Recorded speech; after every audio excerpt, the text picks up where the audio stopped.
It's me, MLB. Here is the completed book of You Had Me at Hey. Enjoy. Yin! Someone's in the store. Can you please go and give them a hand? Your dad called to you. You had your headphones on, music up, and phone in hand as you lazily scrolled through your social media of choice. So all you heard was a faint noise from outside your little bubble of happiness. What? You called back, slipping the headphones off and hanging them around your neck as you sat up and slipped your phone into your pocket. Customer! He yelled. All right! You hollered back. Hell, man, no need to yell, jeez. You mumbled to yourself as you hauled ass off the chair and dragged your feet out the door to the store. Your parents ran and owned the most well-known music store in your town, and you attended the famous BAAS, Body and Acoustics School. Music ran in your veins, and your life revolved around it in one way or other, and people didn't recognise you without your headphones on or earbuds in. You were a bubbly, mostly happy person who was supportive and honest, but if someone pissed you off, well, you would definitely throw hands without a second thought. You were prone to procrastination and never seemed to learn from your mistakes, which caused a heap of sulking when the fruits of your procrastination came to fruition, and were rotten. You considered yourself a fairly normal person, but your goofy side would come out when you got comfortable with someone. You loved music, anime, and food. Your quirk? We'll get to your quirk later. You walked through the doors from the back storage area through to the front of the shop and stifled a groan when you saw who the customer was. It was a guy that had been trying to date you since the beginning of time. Oh, hey, Yin, he said with a flirtatious smile. Hey, you deadpanned. Can I help you? He sighed suggestively. I wonder, how can you help me? He asked rhetorically as he sauntered over to you and backed you up against the wall, doing a textbook cabadon. Get your frickin' cabadon off me before I kick your balls up in your face and replace your eyeballs, you growled angrily. Aggressive, he chuckled as he leaned down, his face getting closer to yours. You asked for it, you snapped, bringing your knee up sharply between his thighs and crunching his crown jewels. He coughed and screeched as he collapsed on his knees in front of you, his hands cupping his crotch. You stood there glaring down at him with hands on hips. When I tell you I'm going to do something, I follow through with it, he said lowly. Now, if you're not here to buy music-related equipment, then I suggest you get out. He got up gingerly and limped/waddled to the door, whimpering pitifully. Idiot, you huffed, turning and walking back behind the counter and slumping with your back against it. Why won't he get the hint? You mumbled angrily. You bent down and picked up a box that had come in that morning and opened it. It was the new music sheets that your dad had ordered, and you brightened immediately. Oh yes, it's the score for that anime, you thought excitedly.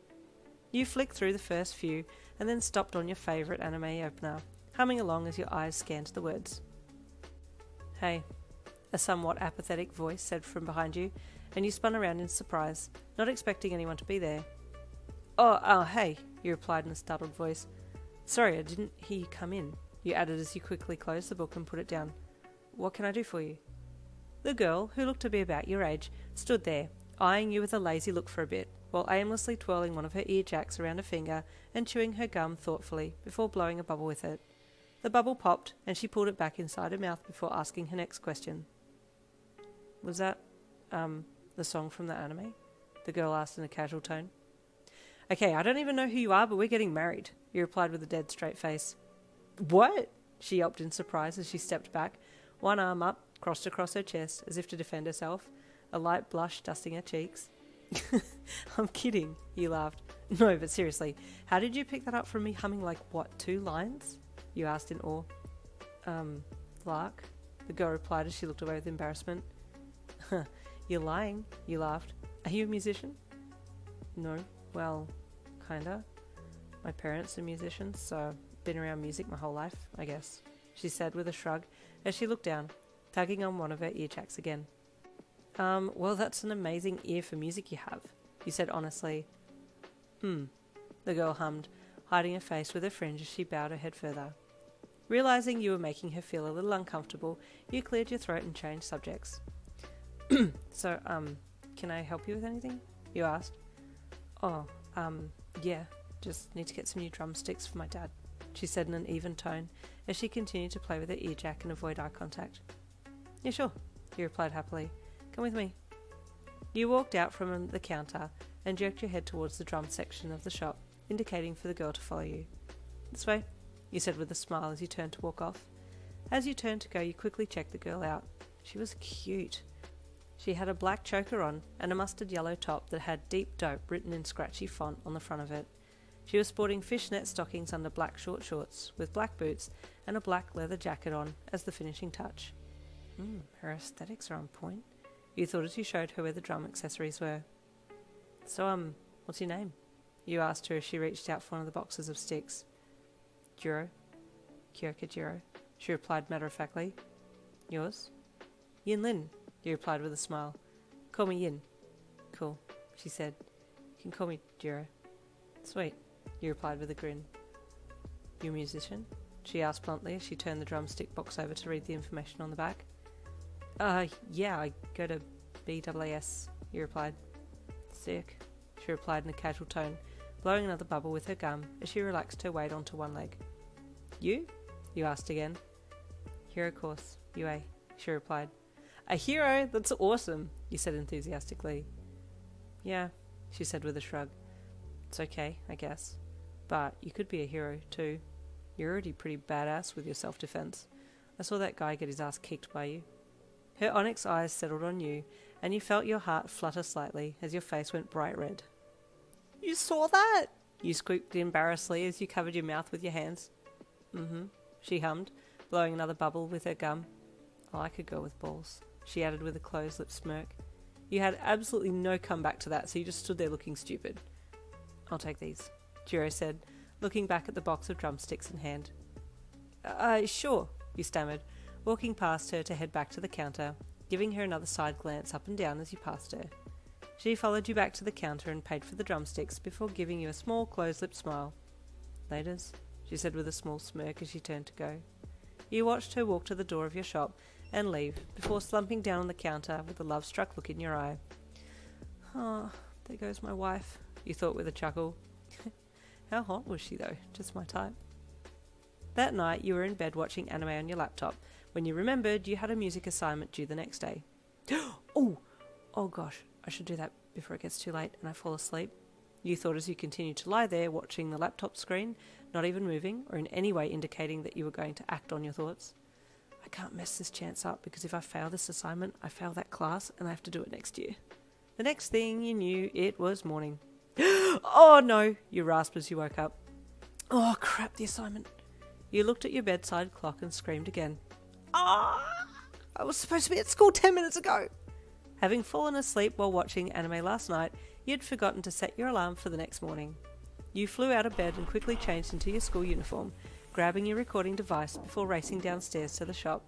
Guitar, I need a guitar." You panicked as you ran towards the guitar section and scanned the wall, looking for the best guitar that you had in the shop. "I'll just borrow this one quickly," you thought. You closed your eyes and focused, trying to think as many chilled and happy things as possible, but the panic was still very much at large in your system, so you took a deep breath in as you hit record on the little device that you were going to use to submit your piece. Okay, here we go. You activated your quirk as your fingers hit the strings of the guitar and you started playing. Your quirk, limbic composing, allowed you to compose music from your emotions. All you had to do was think of different things or listen to certain types of music, and whatever emotions you felt from this was channeled to your fingers, and once your quirk was activated, your fingers would move on their own and smash out a song. You had written many a song, and you hoped to be a songwriter for famous singers someday, but for now you were just trying to pass your classes. You tried not to think anything negative while your fingers played, but you could already hear the song was a little disjointed and some of the notes were out of tune. "Oh!" you yelped internally, pulling a face as your finger hit an odd chord. You got to the end of the song and deactivated, reaching out and pressing stop on the recording device as you hung your head.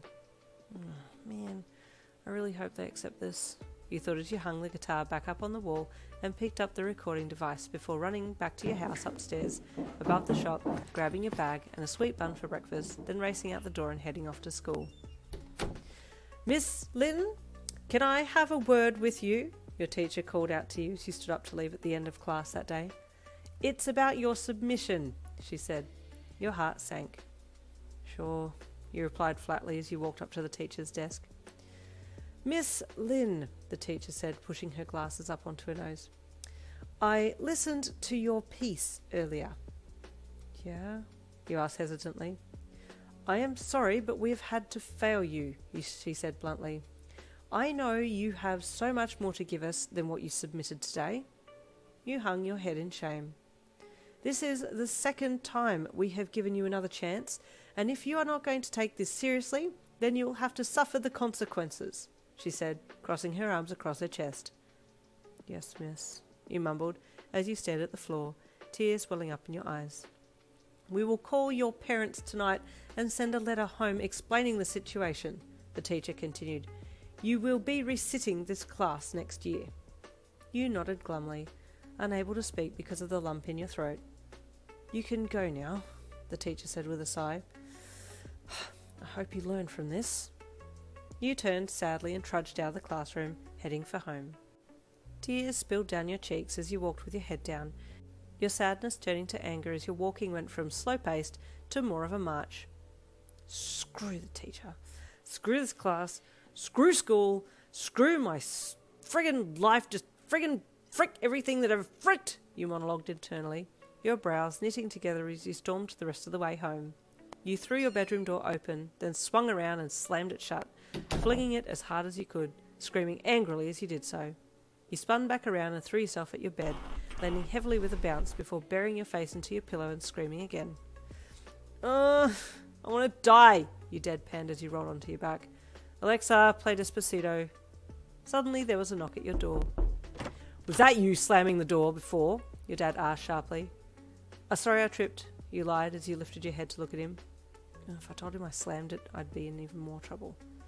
Okay, well, you're needed down at the shop, he said authoritatively. Come now, please. Okay, you sighed as you sat up. I'll just get changed first. Okay, but then come down straight away, he warned. If I find you on your phone up here, you'll be in big trouble, young lady. Yes, Dad, you sighed. He left and you took the opportunity to aggressively throw your middle finger at the closed door to mitigate some of your anger. Getting up off the bed, you kicked your school bag and then got changed and headed down to the shop. Yin, I need you to put these on the shelves, please, your dad said, handing you the box of new music books that you'd flipped through yesterday. Okay, you said flatly, as you took the box from him and headed to the shelves to stack them. Your whole demeanour was different from the day before, and your shoulders slumped as you worked, crouching down to start on the lower shelves first. Had a bad day? A voice asked from behind you. Yeah, actually, you replied blandly, not bothering to look back at who'd spoken. Would kicking another guy in the balls make you feel any better? The person asked in a nonchalant tone. You quickly whipped around to see who it was who'd spoken to you. Oh, hey Jiro, you replied, slightly more sprightly this time as you stood up. What brings you back here? Oh, I was just passing by. Thought I'd come in, have a look around, she said with a shrug. Oh, okay, cool. If you need anything, just let me know. I'm happy to help, he said with a smile. So, why are you down? She asked as she reached out and took one of the music books off the shelf and flicked it open. I failed my class, you replied grumpily. That sucks, she replied bluntly, still looking through the book. What assignment was it? Had to compose a song, you replied, crossing your arms and looking away. What happened? She asked. Writer's block? Nah, you replied flippantly. It's my own fault. Left it too late and screwed it, he grumbled. Jiro looked up at you with a slightly confused look on her face as she closed the book and put it back on the shelf. Does, composing have something to do with your quirk? She asked. How'd you pick that up? You asked, surprised yet again by her perceptiveness. Just a hunch, she replied nonchalantly. Yeah, my, quirk is limbic composing, he replied. When I activate my quirk while holding an instrument and channel an emotion, my fingers automatically play a song relating to that emotion. Oh, that's pretty cool, Yin, she replied with a small, encouraging smile. You tried not to spaz out at her saying your name and gave a little flustered laugh. Nah, it's not that cool, because, it failed me and now I have to resit the class next year, you said as your saddened gaze fell to the floor. Would, I be able to help in some way? Jiro asked as she looked away with a blush on her face, tugging on her earjack bashfully. You'd help me? You asked excitedly. If I can, I'd like to, Jiro said, still hiding her face from you. Well, I really want help, but I don't know what kind of help I need right now, you explained honestly. Fair enough. Jirou shrugged, glancing back at you before looking away again. Well, what if I give you my number and you could, like, I don't know, text me or whatever if you need me, she said flippantly, playing it off as much as she could so she didn't look too eager. Serious? That'd be awesome, he said happily. Let me grab my phone real quick. You ran past her and then out the back of the store, up to your house on the second level, into your room, grabbed your phone, and then back down, phone in hand. Okay, you said brightly. What's your number? Happily, you exchanged numbers. Sweet. Thanks heaps, Jiro. I'll keep you up to date, yeah? You said happily. My parents will probably get the call from my school either tonight or tomorrow, so if you text me and I don't reply, just assume I've died, you said with a grimace. Screw my life, huh? She deadpanned. Hello, darkness, my old friend, yes, you replied in an equally dead tone. Just then your dad called to you. Well, here comes my funeral, you said with a sigh as you raised a hand up so your dad could see you and you'd heard him. Catcha, Jiro said as you turned and walked over to where your dad was. Bye, you said softly over your shoulder as you left.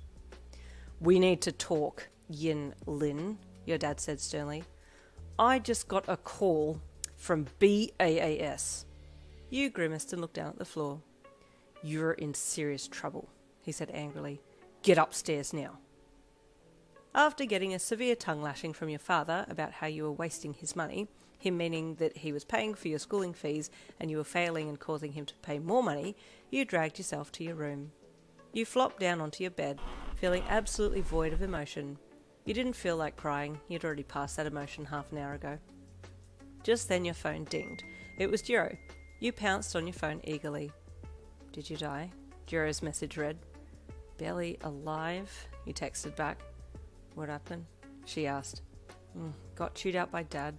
He's going to talk to the principal and see if there's a way I can redeem myself, but I feel like it's going to be something like, you need to get top scores for the rest of the year and we'll pass you, BS, you replied, adding the disappointed emoji on the end of the message. Lame, she replied. I know, right? You sent back, sighing as you flopped down on the bed. There was a pause and Jiro didn't reply for a while. You thought it was the end of your very short conversation, but then your phone dinged again. Listen to this song, she sent, along with a YouTube link to a song that you were very familiar with. Oh my god, you sent back. I friggin' love this song. I always listen to it when I'm anxious and it calms me down. No way, she replied. Same here. You smiled at your phone. Thanks, Jiro, you sent. It's okay, she replied. She's so sweet, you thought as you flopped back on your bed to listen to the song.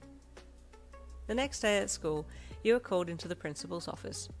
As you feared, you could redeem yourself and pass the class if you brought your grades all the way up. Ugh, so my dad friggin' threw his weight around, and now they're going to watch me like a friggin' hawk, you grumbled internally. Goodbye to living a normal life. After school, you dragged yourself home to work in the music store, and low-key hoped that Jiro would drop by and see you again. As you stacked the shelves and rearranged some of the instruments, your eyes constantly flicked to the door, praying that she would enter. As the sun started to set, your heart sank. Guess she's not coming today, you thought sadly. Yin, we're done for the day. You can close up now, your dad called from the stairs that led up to your house on the second floor. You sighed and stood up, intending to walk to the door, but one of the bass guitars caught your eye, and you reached out and brushed it with your fingers. You pulled it down off the wall and held it to your body, plucking each string first before activating your quirk and letting your fingers play on their own. The piece you played reflected your mood and resonated with your soul, and you poured your everything into it. That's a sick melody line, a voice said from behind you, and you jumped. You whipped around. Jirou! You exclaimed with excitement, a bright smile on your face. Then you suddenly realised how eager you sounded and cleared your throat, trying to sound more calm and casual as you looked away slightly to show a little disinterest. Hey, what's up? I just wanted to see if you're okay, or whatever, Jiro said with a blush, as she tugged both of her ear jacks and tapped them together while looking at them intently.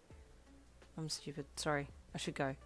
Oh, no, wait, you said quickly, stretching a hand out towards her, as if you wanted to try and grab her. Do you like bass guitars? You asked, berating yourself internally for asking such a stupid question. You didn't want her to leave so soon, so any question would do at that point. Yeah, she said with a small smile. I play bass. You do? You said excitedly. Here, you added, pushing your guitar into her hands. Can you play me something? She blushed furiously, but took the guitar, caressing it gently. This is a nice guitar, she said quietly. What song do you know? You asked her, as she continued to stare down at the guitar in hand. Heaps, she said with a small giggle, as she looked up at you. Your heart fluttered again when she looked at you, and you blushed in awe of how cute she was. I'm working on a song at the moment, though, she said bashfully as she looked back down again. It's for my school festival. That's so cool, you gushed. Can I hear a bit? Okay, she said as her fingers started playing. She started timidly at first. Then as she felt more comfortable, she started playing more confidently, then humming a little bit of it. Then she started singing. Hero too, I'll be a hero too, she sang. Her voice was gorgeous, and your heart melted instantly. I could listen to you sing all day, you whispered in awe. She heard you and blushed furiously, stopping her playing and handing the guitar back to you with her head down. Why'd you stop? You're amazing, you asked with a bewilderedness in your voice. I gotta go, she mumbled quickly, before turning and running for the door. Jiro, wait, But she was gone. Oh, I guess she was a little embarrassed about singing, you thought sadly. She's seriously amazing, though. You sighed and put the bass guitar back, and then locked up for the night. After dinner, you went to your room and flicked on your laptop, intending to watch anime, but Jiro was still on your mind. Maybe I should apologise for putting her on the spot like that. You pulled your phone out of your pocket and opened messages to her. Hey, you typed. Sorry about earlier. I didn't mean to embarrass you. I was just telling the truth. She replied immediately. Don't worry, it's not your fault, she sent back. I don't play or sing a lot in front of people, that's all. Why though? You texted back. Your voice is amazing, and you're playing so frickin' mint. Lol, she sent back. Thanks, I guess. Wish I could sing or play like you. I can only really do it through my quirk, and even then if I freak out or stress it turns to poo real quick, you texted. I could help with that, Jiro replied. But only if you want. It's cool if you don't wanna. No, I do. Please help me, you sent, including a begging face. Yeah, okay, she responded. You were thinking of something to send back when she sent another message. Wanna hang tomorrow? She sent. It's just whatever. I'm chill if you don't want to. I'm totally down, you responded with a giant smiley face. Sweet, she sent back. I'll come by the shop tomorrow afternoon. Can't wait, you typed, then deleted it. Okay, see you then, you sent instead, nodding as you hit send. Perfect. Can't sound too eager. It was the next afternoon, and you dressed up a little. You knew it wasn't a date or anything, but you thought Jiro was hella cute and pretty cool, so you wanted to, make a good impression at least. You had on your favourite band t-shirt and jeans or skirt with your favourite accessory. You tried to casually tidy up around the music shop, trying not to look like you were desperately waiting for her to show up. You heard the door open and your head whipped around to see Jiro coming through. Hey, you called brightly to her, turning to face her. Her eyes travelled down your outfit and you flushed in the face slightly. Cute top, she commented casually as she approached you. Thanks, you replied with a nervous smile. You always look good. You mentally face-palmed at how stupid you sounded, but Jiro saved you. Thanks, she replied with a light smile. It's nothing special, I guess, but whatever. No, seriously, I love your style, he replied emphatically. She giggled. You're cute, she said with another little smile and a head tilt. Oh my god, that giggle is so adorable, you screamed internally. You called out to your dad as you left, and you and Jiro walked down to the local corner store to chill. So, what can you do with your quirk? Jiro asked matter-of-factly as she walked beside you. Like, what's the limitations? Well, I can only play one instrument at a time, you said, listing the limitations on your fingers as you spoke. If I stress or get anxious while my quirk is activated, then my fingers hit the wrong notes randomly. I can only activate for about a 5-minute song length. I can't play the same song twice, so that's why I record my quirk songs. So if I like them, I can try and relearn them by sound, so I can play them at will. Okay, well let's work on the stress or anxiety affecting the song, Jiro said confidently, her mind ticking over everything you'd said. That's the most important thing right now. Okay, but how are we going to do that? you asked, kicking a stone out of the way as you walked. We'll just put you in a stressful situation and help you through it, Jiro said frankly. You can't be serious, you deadpanned back. Mm-hmm, she replied, looking at you with her calm expression. Well, what about you then? You asked. We can do this together, because I think you need a little confidence boost with your own playing too, you replied with a devious smirk. Huh? She yelped. No, I don't. Yes, you do, you replied back emphatically. Didn't you say you were doing a song for your school festival? You need to be confident up there. Yeah, well, she said, grabbing her ear jacks and tapping the tip of them together as she looked down and blushed. It's settled then, he said happily. We can help each other. Okay, if you want to, she mumbled, still looking down. Of course I do, you thought. How else am I going to spend more time with you? Having reached the shop door, you pulled it open and ushered Jiro through first. Queens first, he said with a cheeky wink. I come to this shop all the time. They've got awesome food and drinks here. Do they? She asked. Okay, I'll trust you for now, she added, poking her tongue out playfully as she passed you. We have arrived! You yelled as you entered the shop from behind her. Oh my god, she groaned playfully. Are you always like this? Basically, yes, you replied proudly as you passed her and walked up to the counter. Jiro shook her head with a smirk, but you didn't see it because you had already started talking to the chick behind the counter. Hey Leonie, what's up? You cheerfully greeted to the waitress, who was taking the orders that day. Oh, hey Yin, Leonie replied with a laugh. Got a new friend? She asked deviously with a suggestive eyebrow wiggle. You blushed heavily. Don't call me out like that, you hissed at her. She gave you a knowing smirk. Anyway, what can I get for you? She asked, hovering her finger over your usual drink order button on the register. You saw that she was already waiting to press your favourite drink button, and you laughed. Yeah, you know what I want, you chuckled, and then you looked back over your shoulder to Jiro, who was standing just a bit behind you. What do you want, Jiro? You asked with a grin. Whatever you're having, she said shyly as she pulled at an ear jack.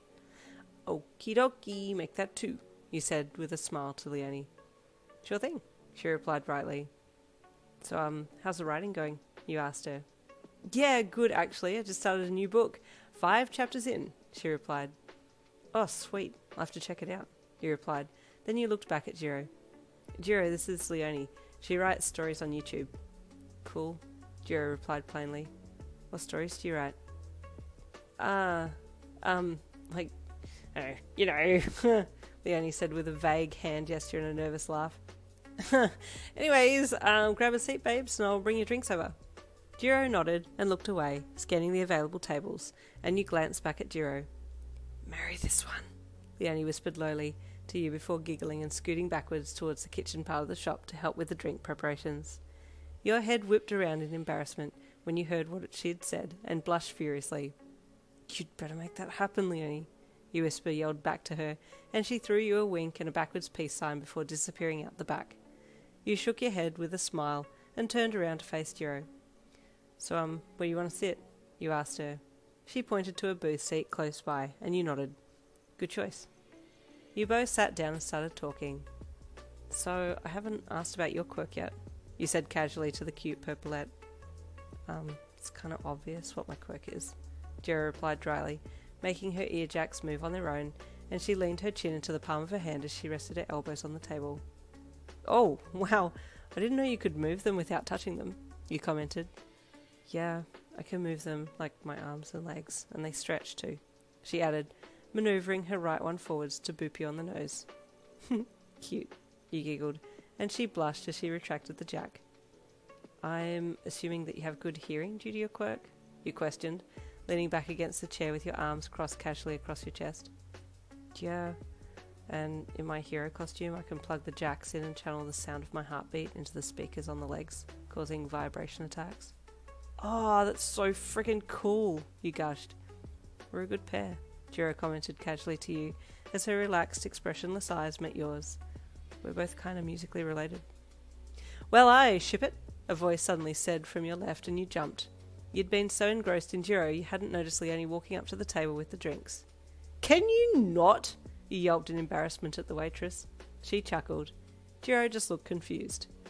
Here are your drinks, the waitress said happily, ignoring your glare. Ah, come on, Yin, don't look at me like that, she said without looking at you. You know why I'm looking at you like that, and you deserve it, you pouted. Love you too, Leonie replied with a chuckle. Enjoy, she said as she picked up her tray and left. Jirou watched her go. You two seem close, she commented, picking up the straw and swirling it around in her drink. Oh, it's just Leonie, she's like a sister to me, he laughed. She's an idiot, but I love her. Okay, Jirou commented, a bit of relief in her voice. You glanced at Jirou from the corner of your eye. Good choice on the drink too, by the way, Jirou commented as she took a second sip. Thanks, he replied brightly. It's my fave. Okay, so anyway, let's figure out how we can help each other, you said as you swirled your straw in the cup, then took a sip. Busking, Jirou said plainly, and you choked, desperately trying to swallow your mouthful before it all came flying back out through your nose. I'm sorry, what? You choked out, coughing slightly from the shock of it all. You heard me, Jirou replied with a slightly mischievous look on her face as she focused on you. No, I'm sorry. I thought I heard you say busking, you replied. Yeah, I did, she said as she sat back and crossed her arms with satisfaction. No, he replied bluntly. I can't do that. And why not? She asked with a bit of indignation. We're working on controlling your emotions so you can channel your quirk better, she stated. This is how we're going to do it. You let out a small laughter of disbelief, but Jirou didn't flinch.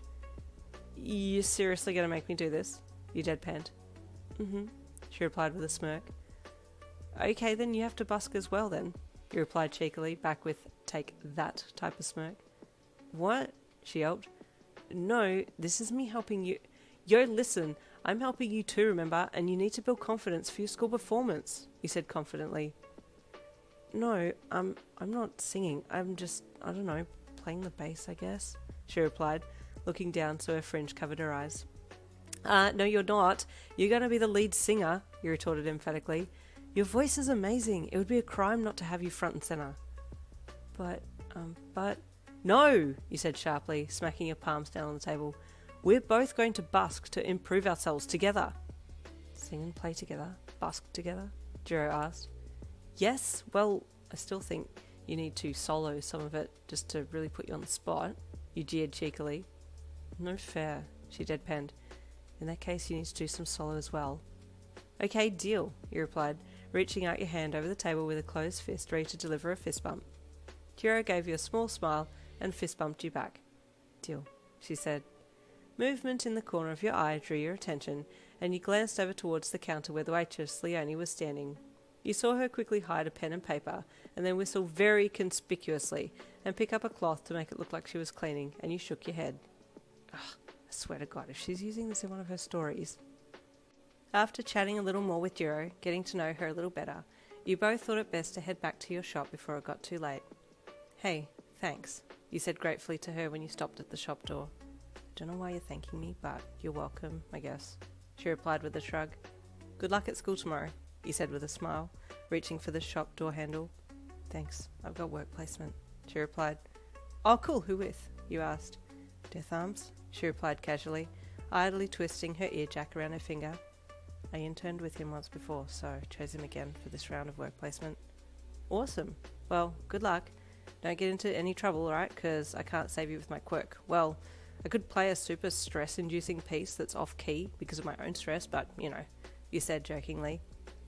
Jirou tried to keep a straight face, but the image of you panicking and trying to play a piece of music to scare off the villains while apologising profusely when you hit multiple off chords was just too much for her, and she slapped a hand over her mouth as she burst out laughing, trying desperately to stifle her laugh but failing miserably.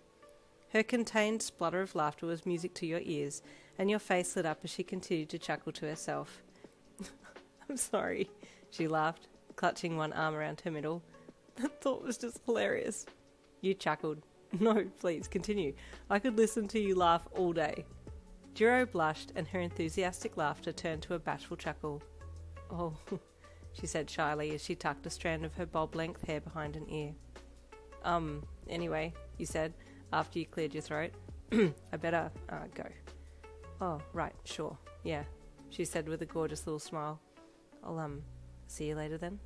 Yeah, he replied, smiling gently at her. Night, she replied, as she turned and walked down the road. You watched her go and sighed happily before heading inside. Ugh, I'm so friggin' gay for Jiro. It's not even funny anymore. But what if she's straight? You wailed internally. How can I find out? You went to sleep that night thinking about her. The next day after school you texted her. Hey, how was work placement today? You asked. She replied straight away. Yeah, okay, I guess. How was school? She asked. Boring as frick. Teachers were watching me like a hawk. You replied. Want to hang? She asked. Totally, you replied, a giant grin plastered on your face as you replied to her message. Come to the shop, I want to show you something. Okay, she replied. You put your phone in your pocket, and then you let out an excited squeal and did a little skip before breaking out into a run down the street, screaming at the top of your lungs to expel some of the nervous excitement that you were feeling at the thought of hanging out with Jiro again. You got home in a lather of sweat from your extended sprint and raced upstairs to your room, dropping your bag and grabbing a towel before heading for the bathroom to have a quick shower. After showering, you put together an outfit that was chic but chill and headed for the shop.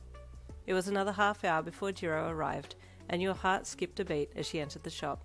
She was in an oversized white t-shirt that was tucked into navy blue short shorts, with an oversized black dress coat over the top of the outfit and her signature black choker on, and she just looked hot as hell.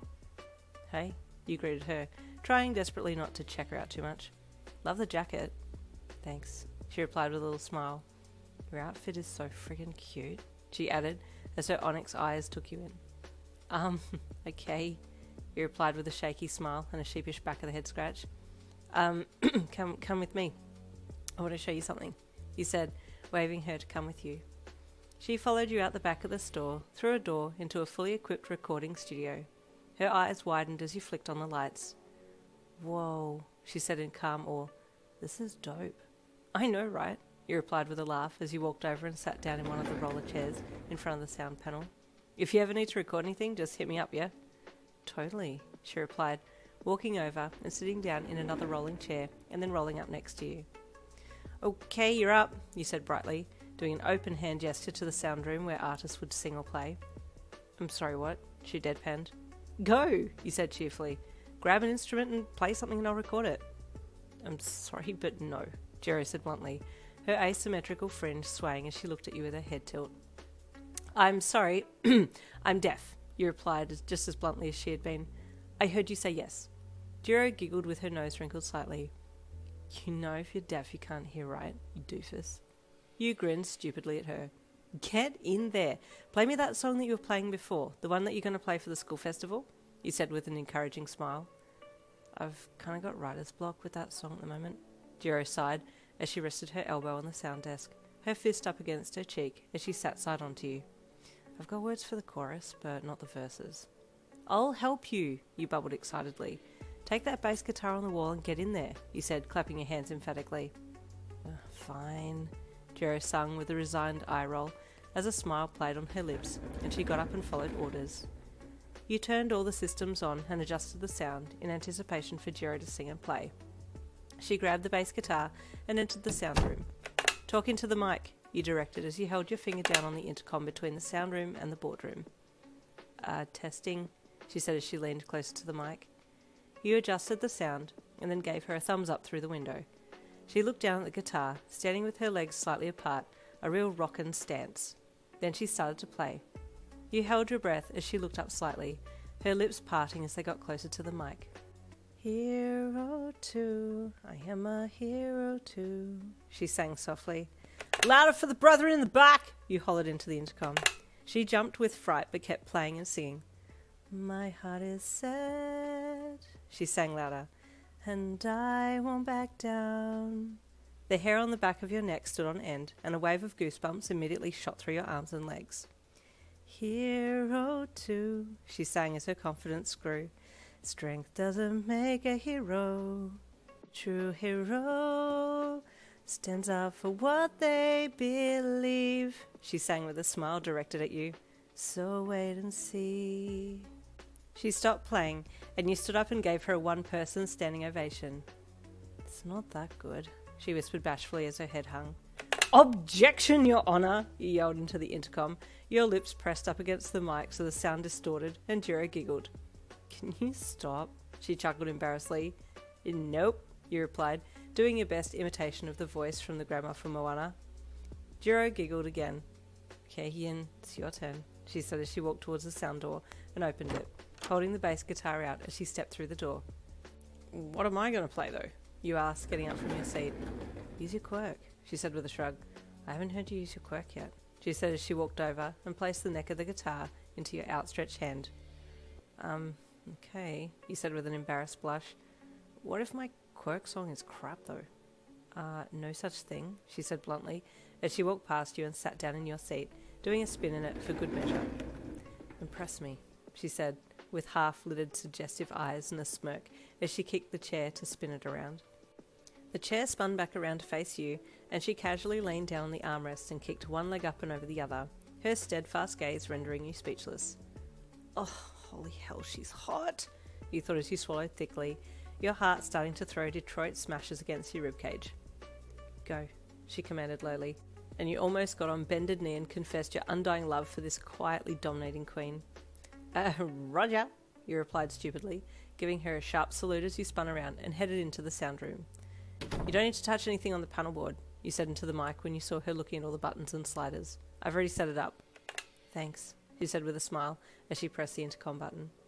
You took a deep breath in and focused, pulling forth the emotions that you felt when you were with Jiro, and activated your quirk as your fingers neared the bass guitar strings. Jiro's eyes widened as you started to play. It was a sick beat, and she tapped her foot along to it as you played. This really resonates with my soul, she thought as she watched you through the window. You tried not to let the nerves get the better of you, but every time you hit a wrong note, you'd stress, and that would cause you to hit another wrong note, and it was just downhill from there. Ah! You exclaimed in annoyance as you deactivated your quirk after 2 minutes of playing. That friggin' sucked, you grumbled angrily, annoyed that you hadn't been able to play the most perfect piece in front of your crush. Oh, who are you kidding? It was definitely a crush. You knew it. Your little gay heart knew it. The bloody waitress at the shop knew it. Everyone except Jiro knew it. You sighed. Why'd you stop? Jiro asked innocently into the intercom. Because it was the worst piece ever, you shot back indignantly. No, she replied with a confused knitted eyebrows. What the hell are you on about? That was dope. That stuff hit different than anything I've ever heard before. Really? You asked with pleading in your voice. You so desperately wanted her to feel everything you felt towards her without coming on too strong. You still didn't know how she felt about you yet. What did you think about to get the vibe? She asked, her finger still on the intercom button. Just stuff, you replied vaguely. Things that make me happy. Jiro shrugged and nodded. Okay, sweet. It was awesome. Thanks, he said sadly. I still need to work on myself, though. Yeah, and that's why we're going to be playing on the streets, she said dryly. When? You asked. Soon, she sung in an ominously low tone. You chuckled. Funny, you replied in a dead tone. She chuckled. After mucking around in the recording studio a little longer, your dad appeared. Yin, time to get your homework done, he said sternly as he opened the door. Oh, he paused when he saw that you were with someone. Oh, Dad, this is Jiro, you said, smiling at her. She's helping me refine my quirk a little more. Pleased to meet you, Jiro, your dad said in his pleasant dad voice, but you knew he was more intent on getting you away so that you could focus on your homework. Yin has homework to do, so if you'll excuse us, he said as he waved at you to come. Sorry, Jiro, you sighed as he stood to leave. No, that's fine, she replied with a dismissive hand wave as she stood up as well. I need to get going home too. Okay, he said with a smile. Thanks again for today. Welcome, she replied with a small smile as she tucked her hands into her pockets and walked to the studio door with you. Your dad ushered you both through, and you headed for the stairs as she headed for the door that led to the shop. See you tomorrow? You asked as you looked back at her over your shoulder. Sure, I'll text you, she replied, looking at you with those beautiful eyes and chilled expression. Sweet, you replied with a grin. Laters, she replied as she headed out. The next day at school you were zoning out in class, as usual, looking out the window with chin in hand, thinking about Jiro, when you heard a high-pitched explosion. What the heck was that? You thought as you lifted your head off your hand and looked around. The teacher, the one who had failed you, paused momentarily in her lecture and looked at the door, listening intently. But after a moment of silence she went back to teaching, only to be interrupted again by another explosion, but this time a lower registered pitch, and she closed the book that she was holding and put it down on the desk. Stay in your seats, please, she instructed the class as she walked to the classroom door and slid it open to have a look out in the hallway. As she slid the door open, another explosion could be heard. That explosion was in a different key, you thought as you watched the teacher standing in the doorway. These explosions are tuned? Another explosion went off, and you cocked your head with confusion. That was middle C, you thought. Then you heard a faint screaming, and the teacher shut the classroom door quickly. Everyone stand up, please, and make 2 lines. Quickly now, she said in a calm yet authoritative voice that quivered slightly with her rising panic. What is it, miss? Another student asked. There appears to be someone discharging their quirk in this building, the teacher said as calmly as she could muster. Okay, everyone, follow me, please. We need to evacuate. No unnecessary noise as we leave the classroom. You must follow my orders. Understood? She said sternly. Yes, miss, everyone chorused as they formed 2 lines and waited. Another explosion rang out, and you furrowed your brows in thought. G flat? Then you turned to the classmate beside you. Hey, you called to them, catching their attention. Is it just me, or are these explosions tuned? I was thinking the same thing, the classmate replied. You were about to reply, but the teacher ordered everyone to follow her, and you quickly slipped out into the hall, following the student ahead of you. Walking fast, you tried to figure out what was going on from the sounds that you could hear. The faint screams from before were getting louder, and you could hear a shout every now and again before the tuned explosions burst. What the hell is going on? You thought as the building shook with another detonation. Just then a panicked upperclassman came flying around the corner towards your class. Don't come this way, she shouted in a panic. Go back, go back! Your teacher halted the class, and she addressed the upperclassman. What is going on? Can you tell me what is happening? She asked, grabbing the frightened girl by the shoulders and holding her steady. Someone's blowing up the school there! Just then she was interrupted by another explosion, a deeper note than the previous ones, and it sent a shockwave through you, causing you to cough slightly as the bass ripped through your heart. The upperclassman continued on with her explanation, but you missed bits of it because there were more shouts and another explosion this time, and it was higher pitched. Everyone clutched their ears and shrieked as the note burned through their eardrums. Oh, man, that hurt, you howled internally as you held your palms over your ears. Everyone, in here, the teacher yelled over the noise, ushering your class into a side room. You all raced inside, and the teacher instructed everyone to hide. You ran over to a large cello and ducked down behind it, another classmate hiding behind the drum set near you. Psst, you hissed to the classmate. She looked over at you. What's going on? I missed what the upperclassman said. Did you hear her? You yelled in a hushed tone. Some guy who used to go here got expelled and he's pissed and has come back for revenge? The classmate yelled back to you. Oh, heck, you replied in your hushed tone. What's he trying to do? Knock the building down or hurt people? You asked. Both, apparently, she replied with a grimace. That's not good, you whispered back. Just then you heard a loud voice in the hallway. I'm gonna blow this place to smithereens, they yelled, followed by another shout. B flat!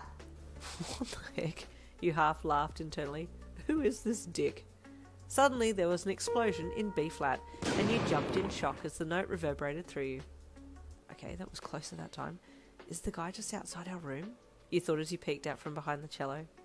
You caught sight of a shadowy figure through the frosted glass of the window that viewed the hallway, and you watched the guy intently. I'll show you all, he screeched. E flat! You watched as he opened his mouth and a giant black note materialised in front of his mouth. The note then flew down the hall, out of sight, and then you heard an explosion in E flat. Oh, get it, you thought. His quirk is being able to call out notes and they actually form as a physical note, and then he propels them forwards, and when they hit something they explode, musically. It's like a tuned grenade. As you pulled your head back behind the cello, you heard the classroom door open to where you and the rest of the class were hiding. Oh no, you gasped internally, looking over at the classmate who was hiding nearby you. She had paled significantly and had her hands clasped over her mouth. You heard the guy cackle lowly and the hair on the back of your neck stood on end. I can see you, he sniggered evilly as he sang his words. Oh no, who can he see? Oh, I have to stop him, but how? Suddenly a voice interrupted. Stop, the voice commanded. Don't move. That voice sounds familiar, you thought, peeking out from behind the cello. Jirou? What's Jiro doing here? Jirou was indeed on scene, in her hero outfit, looking very badass indeed. Did she get called? Why would she have been called? Oh, yeah, interning with death arms, of course, you thought as you watched. The guy had turned and was facing Jirou now. Ha! He laughed sharply. A hero? How pathetic. Even now they still can't face me and deal with things themselves. They have to call in the experts, he said in a sarcastic voice with air quotation marks around the word expert. I'm going to ask you one more time to stand down, Jiro said coolly. Then I'll take action. Holy hell, you squealed internally. That was a freaking cool-ass line, Jiro. You could cuff me any day. Stand down, the guy laughed condescendingly. Who do you think you are, acting all cool and heck? Don't make me laugh. You scowled. Screw you, asshole. Who do you think you are, coming in here throwing music bombs for no goddamn reason? You seethed internally, immediately triggered by this asshole who dared to make fun of the girl that you liked. You watched as Jiro plugged her ear jacks into the speakers on her legs and fire a round of shockwaves at the guy, the outer edges of her radius of attack catching the cello you were behind, and it shook violently.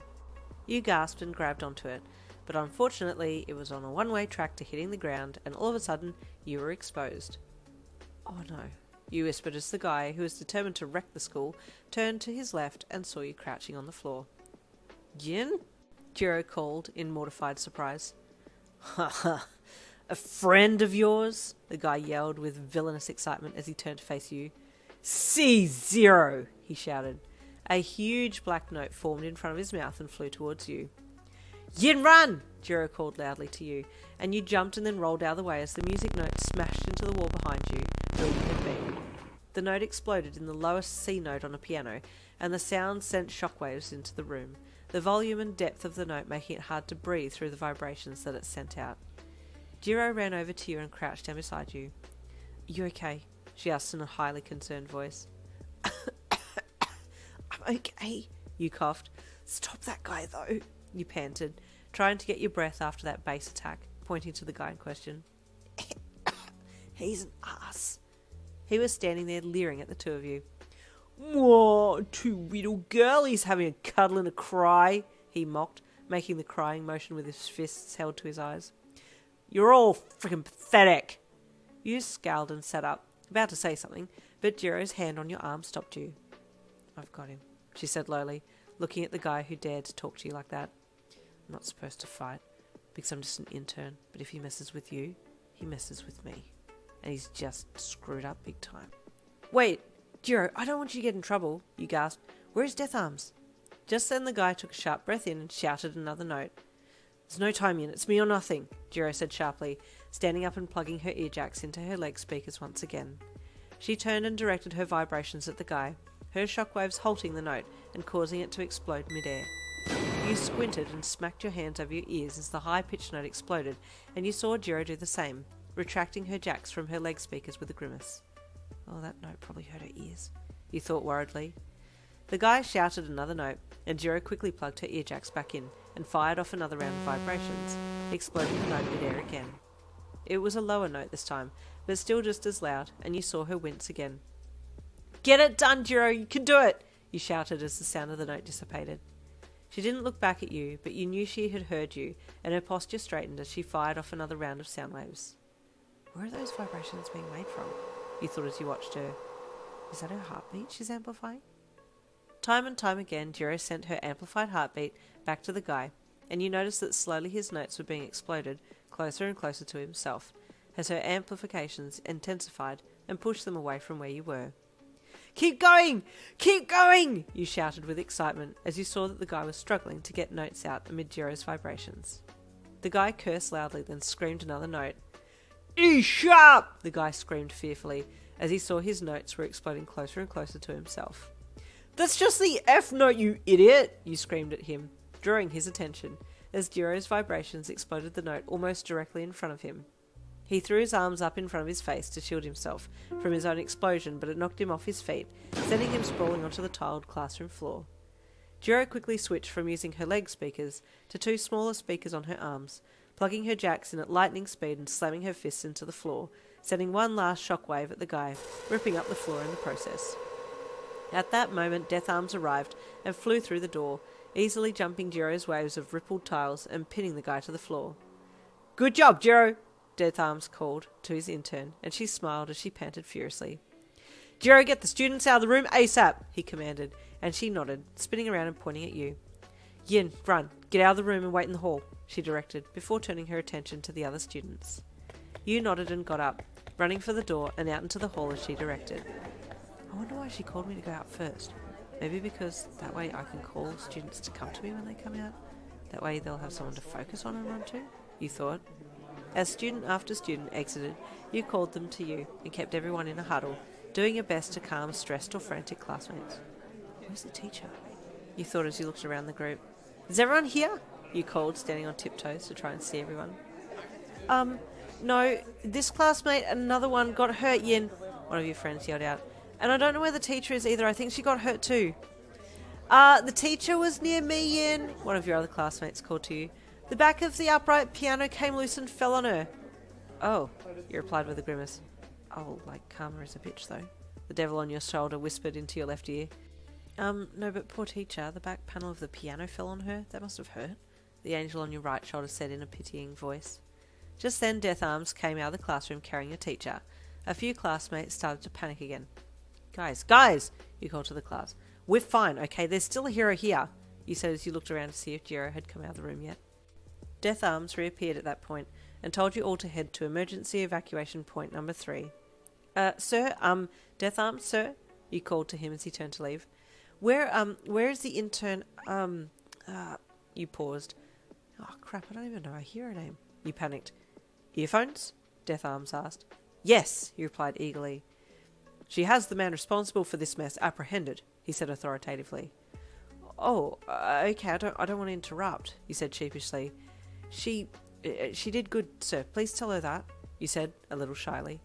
I will, Death Arms said, and he returned to the room to carry out more injured classmates, while the rest of you went to the evacuation area.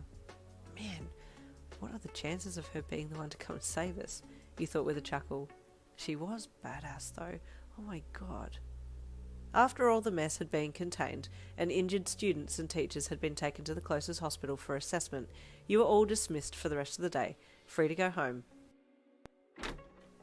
Hey, Dad, you greeted him as you walked into the shop. Yin, he said in surprise. Why are you home so early?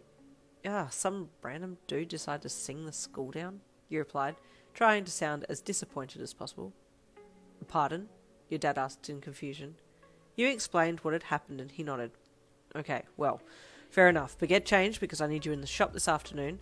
There seem to be more people wanting music-related items today. Okay.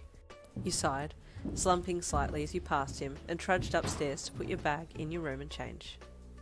Around 5 p.m, Jiro turned up in your shop and you nearly passed out with excitement.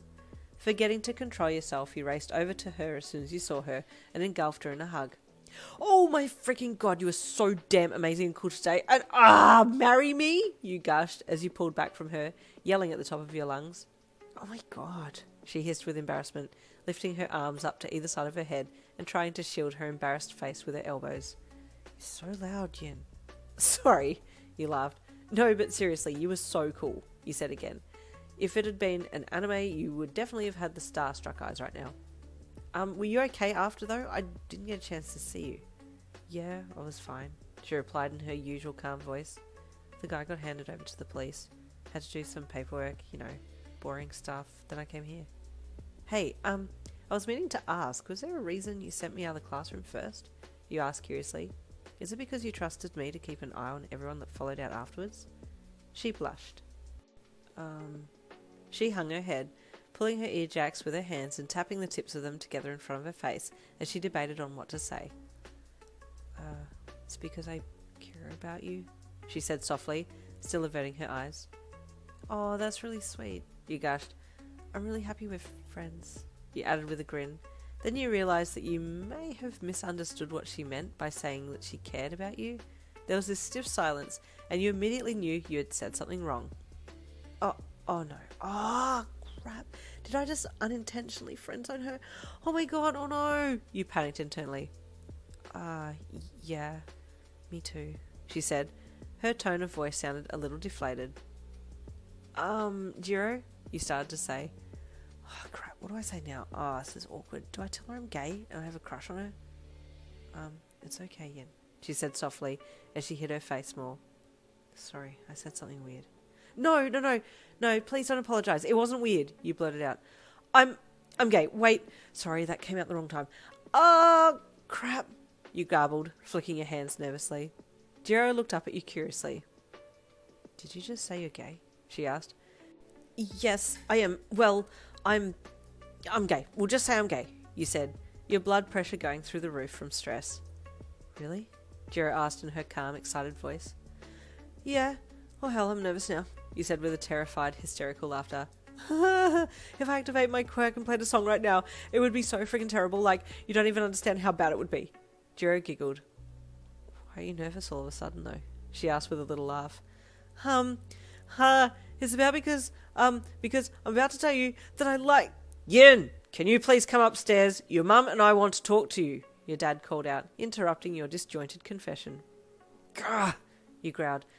Yeah, sure, coming, you yelled back in an annoyed voice. Jiro, I have to go. I'm so sorry. I really like you. Consider this a confession. Oh my god, I'm so embarrassed. Bye, you screamed as you turned and bolted for the stairs that led upstairs, leaving a very confused Jiro standing there with her mouth open in shock, watching you run away. Your face was bright red by the time you got upstairs. Honey? Your mum asked with concern as you raced into the kitchen. Are you okay? You look flustered in the face. It's because I am flustered in the face, you replied breathlessly. What happened? She asked. Oh, I ran, you said bluntly. I ran up the stairs, and I'm allergic to exercise. Your mother shook her head with utter disappointment, and you shrugged as she looked away.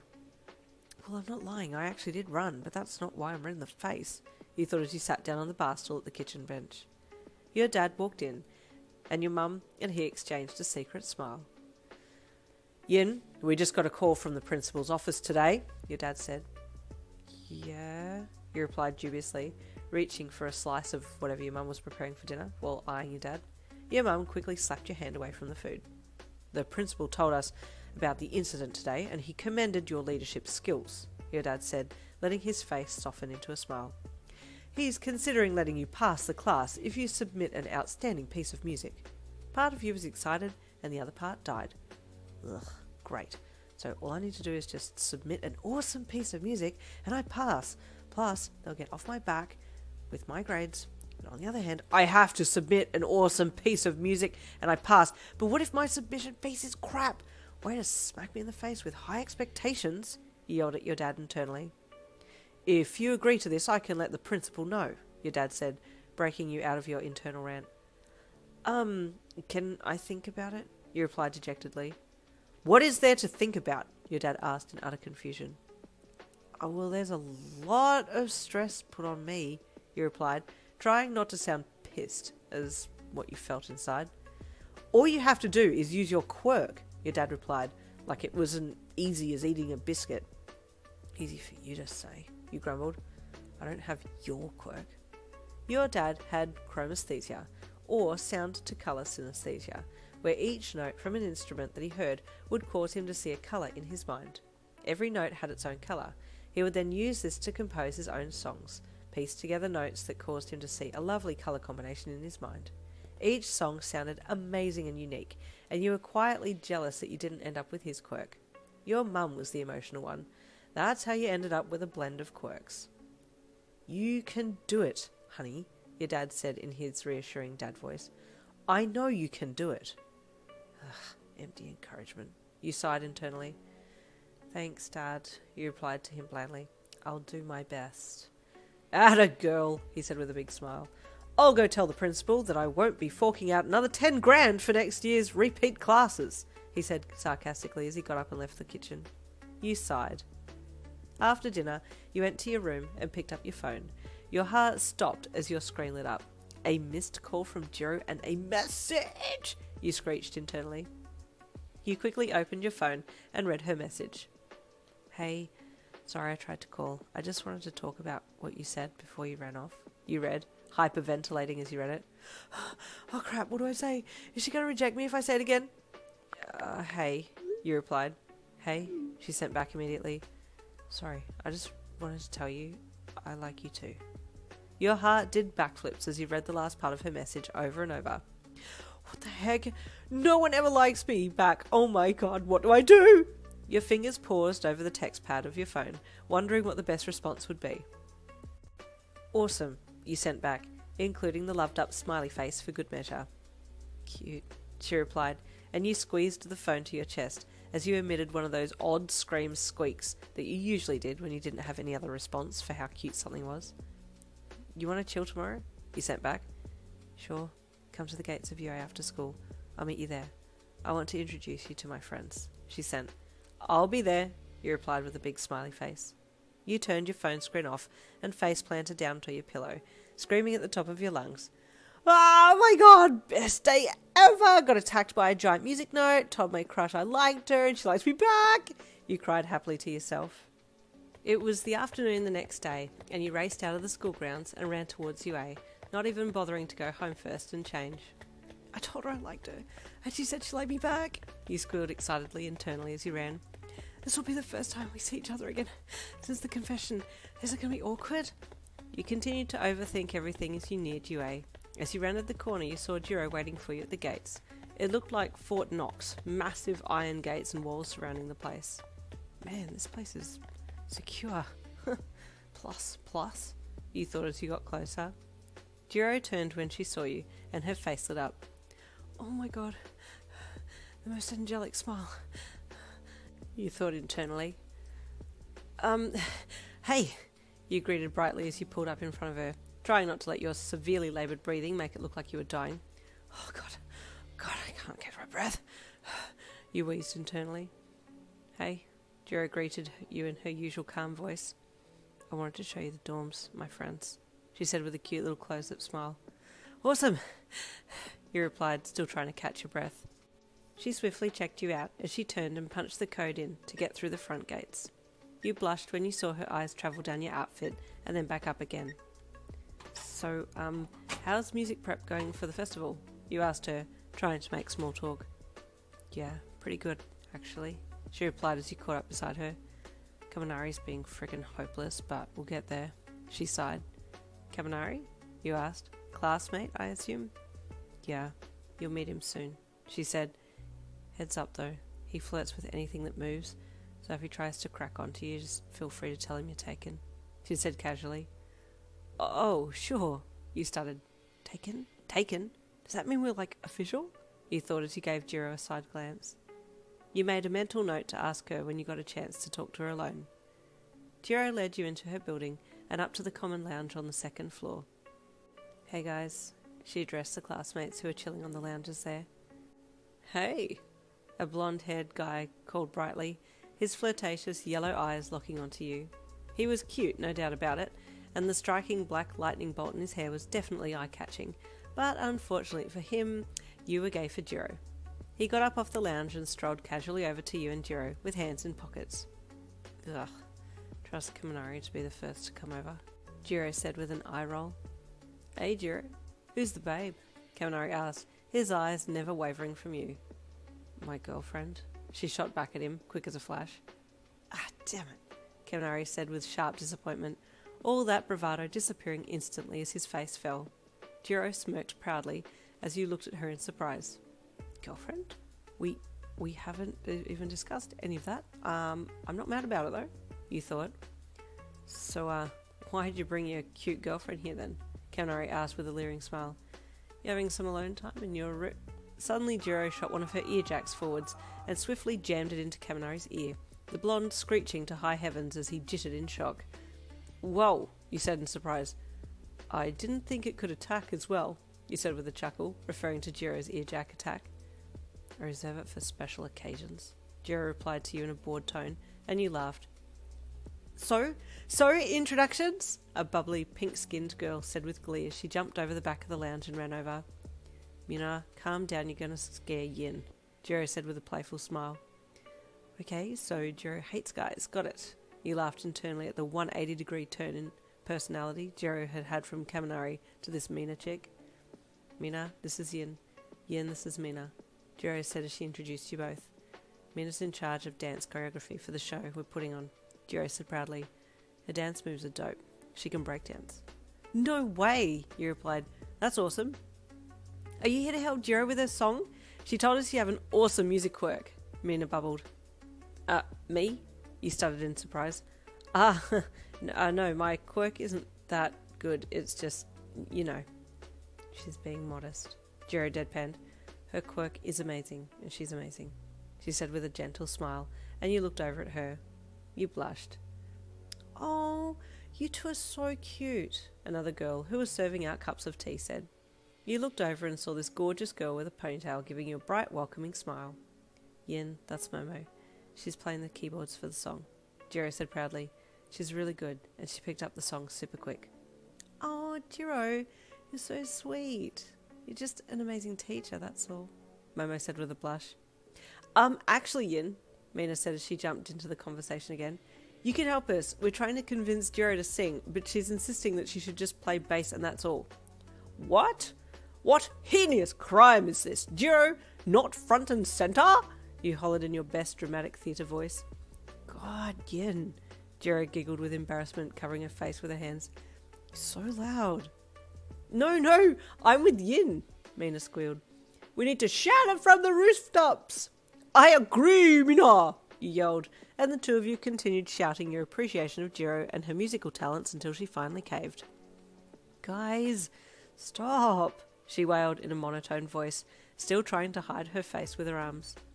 After you've said all that, it wouldn't be very rockin' of me to not do it, she said, looking bashfully at you with a full-on blush across her cheeks. I think we just cracked her, Mina, you said as you grinned from ear to ear and crossed your arms across your chest, and then uncrossed one arm and held your palm out for Mina to slap it. I think you're right, Yinny, Mina replied with a gigantic smile as she sidled up beside you and slapped your palm with hers. Consider this a win. Oh yeah, you celebrated, making a fist and imitating the kid eating sand meme. Sorry, dead meme, guys. Did you just copy a meme? Kaminari asked excitedly. Yep, you replied, shooting him the finger guns. Oh, I think I'm in love, he said with a loved-up, whiny voice. Why'd you have to be gay? He wailed. Who's gay? A really happy-looking guy with spiky red hair and sharp teeth said as he entered the lounge. You are, Kiri? We saw you coming out of Bakugo's room last night, Mina said with a sly grin.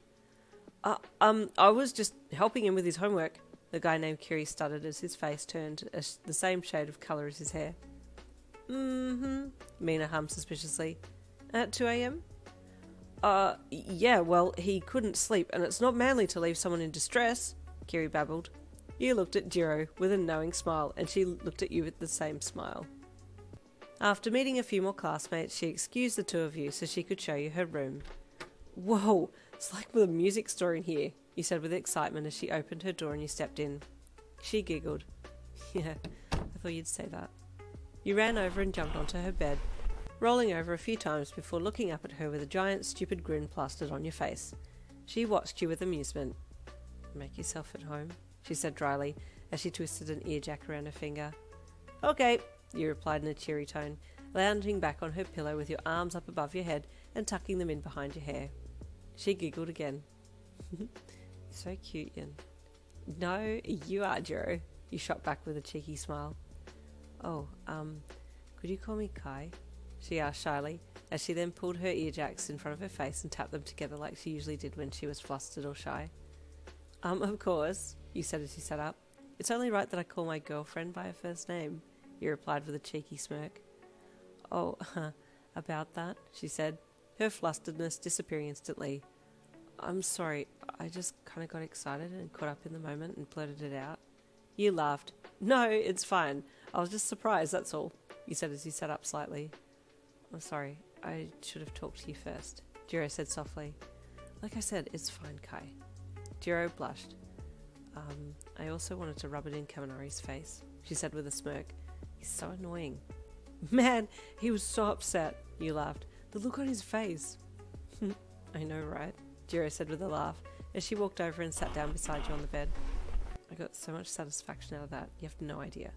I bet, you replied as you relaxed back against the pillows again, Jiro staying seated beside you. So I was wondering if you could help us a little with the school festival prep, she asked in her usual calm voice as she scooted up the bed a little more. Sure, you replied enthusiastically. Do you want to use the studio to record stuff? Actually, yeah, that would be hella cool if we could, Jirou said, putting her hand down on the bed next to you, looking deeply into your eyes. Yeah, no worries.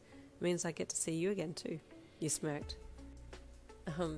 I just wanted to record some sections of the song for the other band members so they can hear what it's supposed to sound like.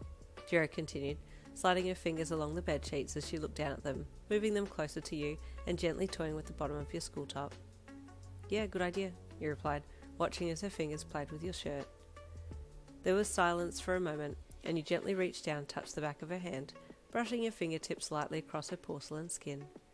Oh, she's so soft, you wailed internally. Jirou watched your fingers brush the back of her hand, and the atmosphere in the room changed. She looked up at you again, and her eyes held a bit of longing in them. You sat up, your face coming closer to hers.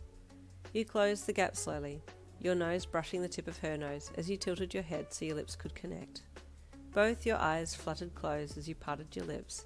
You felt her soft lips and tongue against yours, and your mouths moved together as you shared your first kiss. She tasted sweet and warm, her tongue moving with yours as you made out gently. You reached a hand to her cheek and gently cupped it as the two of you continued. The room was silent, apart from the deliciously quiet kissing noises. After a minute or so, you broke away with an audible kiss sound and looked into her eyes. Whoa, she breathed, the two of you breathing a little more heavily than before. Yeah, you chuckled softly. You're a good kisser. No way, she replied, playfully pushing you down on the bed. Your skills are dope. Uno reverse, you said in a whisper shout, and she giggled as she moved your body over and pinned you down, one of her legs between yours. You reached down and ghosted your fingers over the soft exposed skin of her upper thigh, and she blushed as she reached her head down to you to initiate another round of kissing. This time was a little heavier, and you took your hand from her thigh and knitted both hands into her soft purple hair as you pulled her face into yours. Slowly she lowered her body onto you, and you let out a light sigh of satisfaction, taking one hand and wrapping it around her back so you could pull her body against yours. After a few more minutes, you rolled her over onto her back so that you were on top, and you sat up and straddled her hips. Ah, so you're a switch, huh? She commented in a slightly breathless voice. Mm-hmm, you smirked. I guess it all depends on how we work, but I have a feeling you'll be a little pocket rocket once you get past that shy phase. Maybe, she lid with a lopsided smirk. Cute, you giggled, and leaned down to kiss her again. After kissing, you embraced her a little longer, with your head pushed into her neck. She smelled so sweet, and you couldn't help but kiss her a little more there. She would giggle every time you kissed her neck and try to wriggle away, which led to an all-out struggle for dominance, with you trying to blow raspberries on her soft skin and her trying to wrestle you onto your back so she could exact her own punishment. She eventually succeeded on rolling you over and pinned your arms above your head with her arms, and then used her ear jacks to tickle you. You screamed bloody murder amid the gasps of laughter, which drew attention from Mina, who came flying into the room to see what was going on. Mina! Guys, trying to kill me! You screamed, still laughing as Jiro continued to tickle you. The purpleette turned her head calmly and looked at Mina as she continued to torture you. I'm not trying to kill her, she said frankly. It's just how it is, she added, completely unfazed by your laughter and screaming beneath her. I can't! I can't breathe! You hollered as tears streamed down your face. Jirou, babe, I think your girlfriend wants to live to see another day, Mina chuckled. Jirou asked, still tickling you. Oh, guess you're right, she said as she retracted her ear jacks.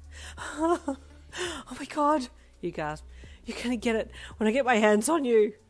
She playfully poked her tongue out a little as she kept you pinned to the bed. Are we going to do a practice? Mina asked as she awkwardly stood there looking at the two of you.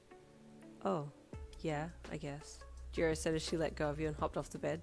You sat up. I want to listen in, you begged.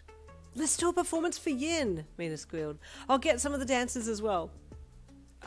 Wait, but Mina, I still don't have the verses for the song, Jiro said with a slightly worried expression. Oh, that's okay, just play and we'll dance, she replied jovially. Don't worry, Kai. I can help you with the lyrics later, you said reassuringly to your girlfriend as you hopped off the bed.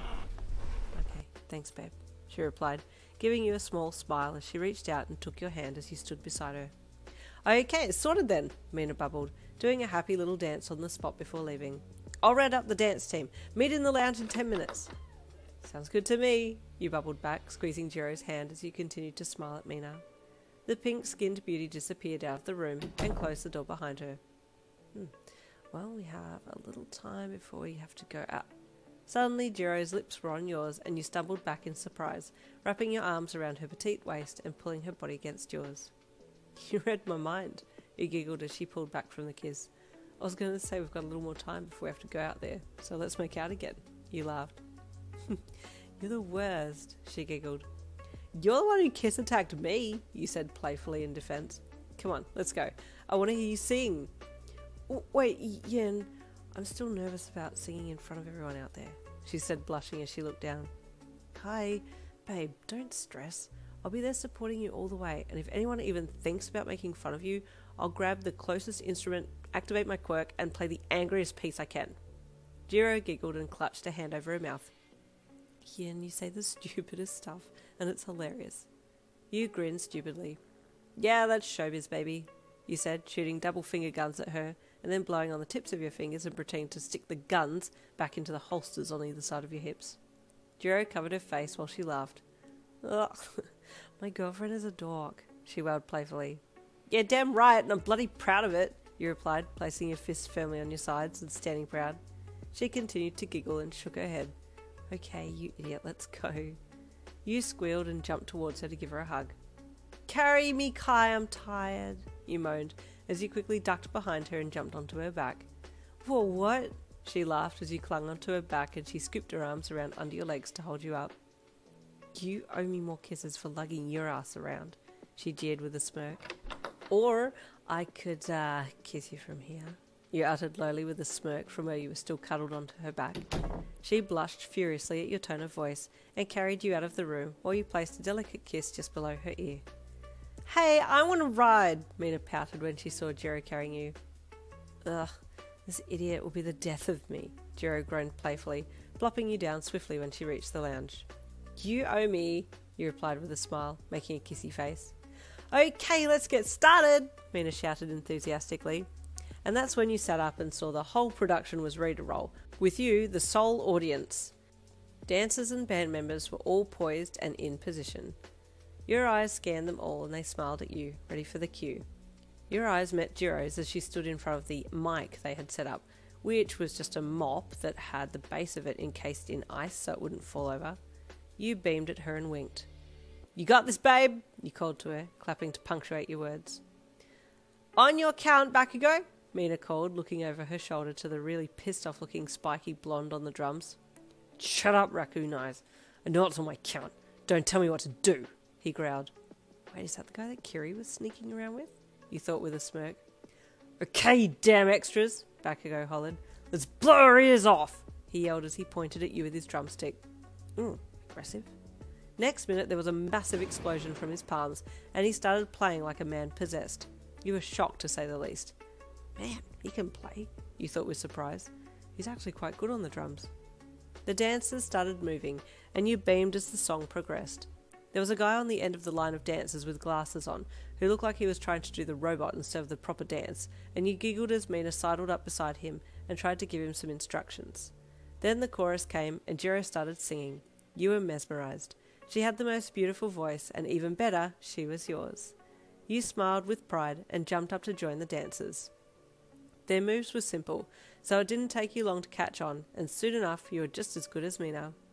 Jirou beamed when she saw you joining in with her classmates who were dancing. I'm legit the luckiest girl alive. My girlfriend is a beautiful ray of sunshine. I'm so in love, she thought as she played the chorus again. You turned as she started singing and broke out into your own dance as you danced up to her. To show just how captivated you were by her singing, you then lay down on the floor on your stomach, in front of her, and looked up at her lovingly while you rested your chin in your hands. This position really threw Jirou, who was at the point of singing, "Strength doesn't make a hero," and she blushed furiously before screaming at you. Yen! What are you doing? You're embarrassing me! She yelled at you while you cackled manically on the floor. It's not even the lyrics, idiot! Bakugo hollered from behind Jirou. Momo on the keyboards was in fits of laughter, and Kaminari just looked confused as he lost his fingering for the piece and started to play wrong notes. This is a train wreck. Another band member with a bird's head sighed, like he was just done with this whole piece, and he stopped playing. "You friggin' ruined it!" Bakugo screamed. "Yin! You single-handedly brought this piece to its knees," Mina laughed. "I'm sorry," you wailed. "I didn't think me laying on the floor would cause such an upset." "It's the way you're looking at me," Jirou said with a blush. "Yeah, you look like you want a piece of that," Kaminari jeered at you and Jirou. Jirou's head whipped towards him, and he screeched as he covered his ears to avoid her earjack attack, but instead he got it in the eye.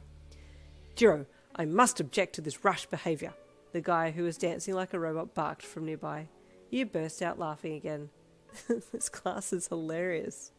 "Calm your friggin' jets, Ida," Bakugo snapped gruffly to the upright student. "Bakugo, your language is very unsightly," the guy named Ida replied, pushing his glasses up onto his face more. "Then don't look at it," Jiro deadpanned. You lost it completely, cackling like a witch while rolling on the floor. "Hey, look," Kaminari said excitedly. "Yin is literally doing the rolling on the floor laughing." Everyone joined in laughing, Jiro included, who was smiling proudly at how well you fit into the class. After chilling with the dancers and singers, you'd looked at the time on your phone. "Oh crap, Kai, I better get going. My parents are going to flip if I'm home late. They were already a bit annoyed that I came here," you said with a grimace. "I'll walk you home," she offered as she stood up. "Yeah, sure thing," you said with a smile. "I feel safe with you. I've seen you fight villains. You're a badass." Jiro blushed and scratched the back of her head. "I only jumped in because I was pissed that he'd hurt you," she said bashfully. Kaminari let out a loud "Aww!" and you both jumped. You had forgotten that half of the class of 1A was still present. "Get a room!" Kaminari jeered as he quickly grabbed Jiro to calm her down before she attacked him again. "Thanks, Yin," Kaminari said gratefully when he saw you'd stopped an imminent attack. "You're welcome," you replied with a smile.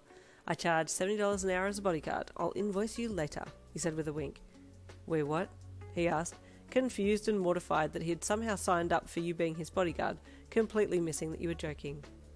"She's joking, you dummy," Jiro deadpanned. Okay. "Yin and Kai out," you said quickly to the remaining group as you threw them a peace sign and pushed Jiro towards the door.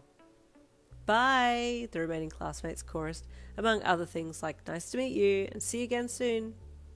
"Man, you have a really fun group of classmates," you commented to Jiro as you both left the dorm building and headed for the gates. "Yeah, pretty chill, I guess," Jiro replied, smiling at you, her onyx eyes glinting in the now light darkness of the night. "Thank you for coming today. Had a lot of fun," she said. "No, thank you," he replied with a chuckle. "That's the most fun I've ever had in a while." "Good," Jiro said softly. You both walked in silence a little longer, and then she spoke again. You're free to do some busking this weekend?" she asked. "I'm always free for you, babe," you said as you nudged her shoulder with yours. Jiro blushed as she let out a little giggle. "Okay, it's settled then," she said with a grin. You chatted idly as you walked home, and unfortunately the walk seemed super short. Did someone move my house closer to UA? You joked. "Why was that walk so short?" "Yeah, it totally moved," Jiro replied with her default deadpan voice. "We need to walk back, and then walk back here again just to make sure it hasn't moved," she joked dryly. You laughed as you reached for the music store door handle and put the key in the lock. "Do you want to come in for a bit?" you asked. I should probably get going," she said softly. "Yeah, okay, no worries," you replied just as softly, looking deeply into her eyes. She stepped towards you and closed her eyes as she kissed you on the lips and then pulled back. "Wait," you said sharply. "That was too short. I want another one." You pouted as you reached out and wrapped her in a hug before planting your lips on hers again. In no time, things had escalated, and you were making out heavily on the music store steps, praying this moment would never end. Finally, you pulled away. I better get going before my dad comes down looking for me and finds us making out," he said with a breathless laugh. Yeah, I better get going too before my teacher, Aizawa, finds me missing and puts out a search. We have a curfew too, so I don't want to break that," Jiro replied. "I'll see you tomorrow." "Yeah, definitely, babe," you replied enthusiastically. "Let's hang out after school, get a drink from that corner shop." "Okay," she replied with a head nod. You reached out and pulled her into a hug. "Night, Kai," you said gently with a smile. "Night," she said softly as she pulled back and gave you a beautiful smile. You opened the door to the shop and walked in, making your way upstairs to let your parents know that you were home before going to your room. "Maybe I should ask Kai out on a date," you thought as you flopped backwards onto the bed once you had reached your room. After busking, we could hang out and catch a movie or go shopping. I don't know, I'll ask her. You pulled your phone out and sent her a message. Hey babe, you want to go on a date with me on the weekend after our busking session? You typed. Hell yeah, she replied instantly. Sweet, you want to catch a movie or shop? You asked. Let's go shopping, I need to get some stuff, she replied. You sent her a kissy face and a thumbs up. Let me know when you're back at UA, okay? You sent again. I'm just around the corner, she replied. Okay, but that's not back at UA, you sent with a laughing, crying face. Okay, here now, she replied. Gotta check in with the teachers. Night, babe, sleep well. Night, you sent, including 2 love hearts. You sighed happily and closed your phone as you stretched your arms up above your head. I'm so damn lucky. The next afternoon you raced home and changed quickly. Jiro was due to arrive soon, and then you would go down to the corner shop for a drink and chill. Yo, she greeted you as you came falling down the stairs. She was leaning on the music counter, twirling one of her earjacks idly as she relaxed her gaze onto you and took you in. Hey, you replied brightly as you straightened yourself and met her with a big hug. You ready to go? Mm-hmm, she hummed happily. You called out to your dad that you were leaving, and he called back to you. Don't be late home, Yin, he called.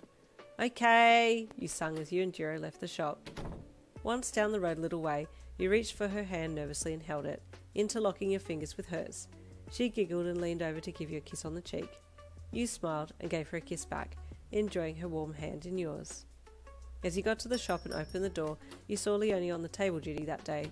She was cleaning off some dirty plates and drinks with her back to the door as you and Jiro stepped in. She turned around when she heard the doorbell chime and grinned from ear to ear when she saw you hand in hand with Jiro. Well, she said with a smirk. Fancy seeing you two here, and hand in hand, might I add? She said with a cheeky eyebrow wiggle. Yeah, Leonie, allow me to introduce you to my girlfriend, Jiro, you said excitedly, as you let go of Jiro's hand and stood back, flinging your arms out to present her like Will Smith did to his wife on the red carpet. Leonie cackled and Jiro blushed while covering her face with her hands. Oh my god, your girlfriend groaned playfully. So embarrassing. Yep, that's in for you, better get used to it, Jiro, Leonie said with a laugh. Kai secretly loves it, Leonie, don't worry, you said with a wiggle of your eyebrows at Jiro. Whatever, babe, Jiro snorted, trying not to giggle. Grab a seat, I'll be with you in a minute, Leonie said with a chuckle as she turned and picked up the tray of dirty dishes from the table that she had just cleaned. You took Jiro's hand and led her to a booth seat. She let go of your hand and sat down, while you sat opposite her. What you want, babes? You asked her with a smile. Same as me? Sure, she replied with a smile, her foot brushing along your leg as she gave you a sly, seductive look. Or did you want me?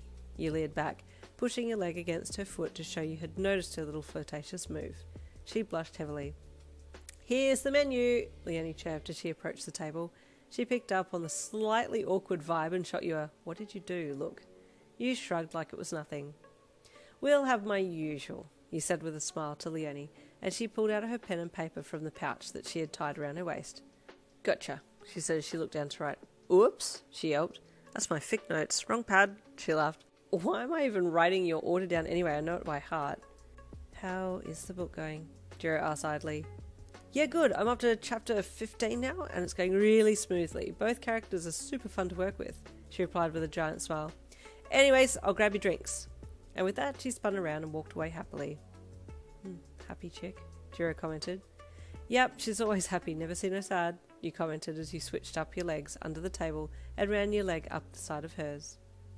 So, busking this weekend? Jiro commented, starting a productive conversation. Oh, yes, you replied as you slid your leg further up hers. Just then Leonie returned and handed you your drinks. Enjoy, she chirped as she put the drinks down on the table and left. You can come and sit by me, Jiro said shyly to you as she toyed with the straw in her drink. Okay, you said happily as you quickly got up and walked over to her side of the booth and slid in beside her.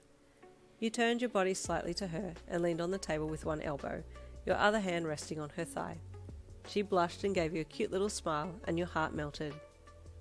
I like your hand there, she said softly as she looked into her drink and took a sip. Oh, do you know? You asked suggestively. What if I put it here? You asked as you slid your hand up a little higher. She hummed with a small head nod. I like it there too. You smirked and took a sip of your drink as you idly slid your hand up further and slightly across into her lap. She squealed in surprise and grabbed onto your hand as you held it in her lap. You thought maybe that you'd taken it a little too far and tried to pull your hand away, but she held it there.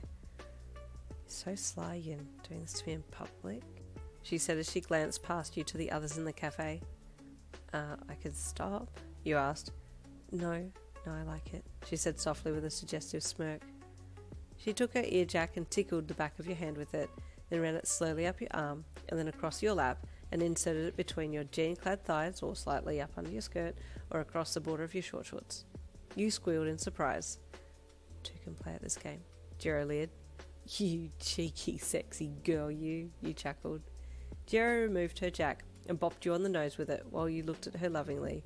You smiled and took your hand from her lap and booped her back. Cutie, you giggled. Jiro restarted the conversation about busking, and the two of you continued to chat about where you would busk and what songs you would do, and then left the shop. Saturday morning you woke with a start and looked at your lock screen on your phone. Crap, I was supposed to meet Jiro at UA about 20 minutes ago, you screeched internally as you opened your phone to a missed 3 calls and 3 messages. Hey, you coming? Jiro had texted. 5 minutes later. Babe, where's your lazy ass at? She sent next. Another 5 minutes. You know I like you a whole lot, but oh my god, where are you? She sent as the last text. Ah! You screeched and threw the covers back as you fell out of bed. You grabbed for some clothes that were thrown on the end of your bed or on that chair that just seems to accumulate clothes and rang Jiro while standing in the middle of your room looking stupid. She picked up. Hey, oh my god, I'm so sorry, you yelled into the phone. Oh my god, she replied. So loud, Yin, calm down. Sorry, you whispered, mortified that you had just blown her ears off with your yelling. Do you not have a volume between yelling and whispering? She deadpanned. I'm sorry. Stop apologizing. I'm outside the shop. You what? Oh my god! Yin, my ears, she wailed. Oh crap, sorry. Just stop talking and get out here, will you? She laughed. You're a hot mess. Hurry up, we're going to be late to busking. Okay, I'm getting clothes on now. I'll be down in a sec, you said quickly and hung up. You held the clothes up and looked at them. Yep, this'll do. You laughed as you threw them on. You raced down the stairs and flew through the entrance. Jiro was waiting for you at the counter, twirling her earjack in her fingers while she waited. Hey babe, she said with a smile as you raced around the counter and grabbed her in a hug, being careful not to knock the bass guitar strap on her back. She squealed with surprise and grabbed onto you so you wouldn't knock her over. Okay, happy, let's go, she said playfully as she grabbed you by the hand. Wait, I need a guitar, you yelped. I'll just borrow this one from the shop. Dad won't mind, you lied. If I'm careful with it, he won't even know I took it, you thought. You smiled at Jiro and took her hand once you had swiped a guitar from the shelf and strapped it to your back like she had done. Okay, let's go, you said happily, and she led you out of the store. Oh, crap, I need to text Mum and tell her where I'm going. I didn't even tell my parents about today. I was so excited I forgot to tell them, you grimaced. Oh, what do I do with you? Jiro sighed as she dragged you along, shaking her head slightly. Kiss me, you replied, puckering your lips and sucking the insides of your mouth so that you were doing the fishy lips. Jiro looked at you and burst out laughing. You're an idiot, she chuckled. You want coffee? You haven't had breakfast, have you? Yes, please, you replied excitedly. And no, I didn't have any breakfast, so yeah. We'll drop by that cafe on the way, Jiro said as she walked down the street, still half pulling you along. The one Leonie works at? You asked. Yeah, she replied. You always seem to be happy when you see her, so maybe that's a good way to start before we go busking. She smiled gently at you. You're going to be amazing, Yin, she said, her earjacks curling up slightly with quiet enthusiasm. Thanks, you replied softly. So are you. After getting a takeaway coffee each, you both headed down to the subway, where the acoustics were amazing. We'll set up in the underground walkway, Jiro said calmly. We'll do a coin toss, see who goes first.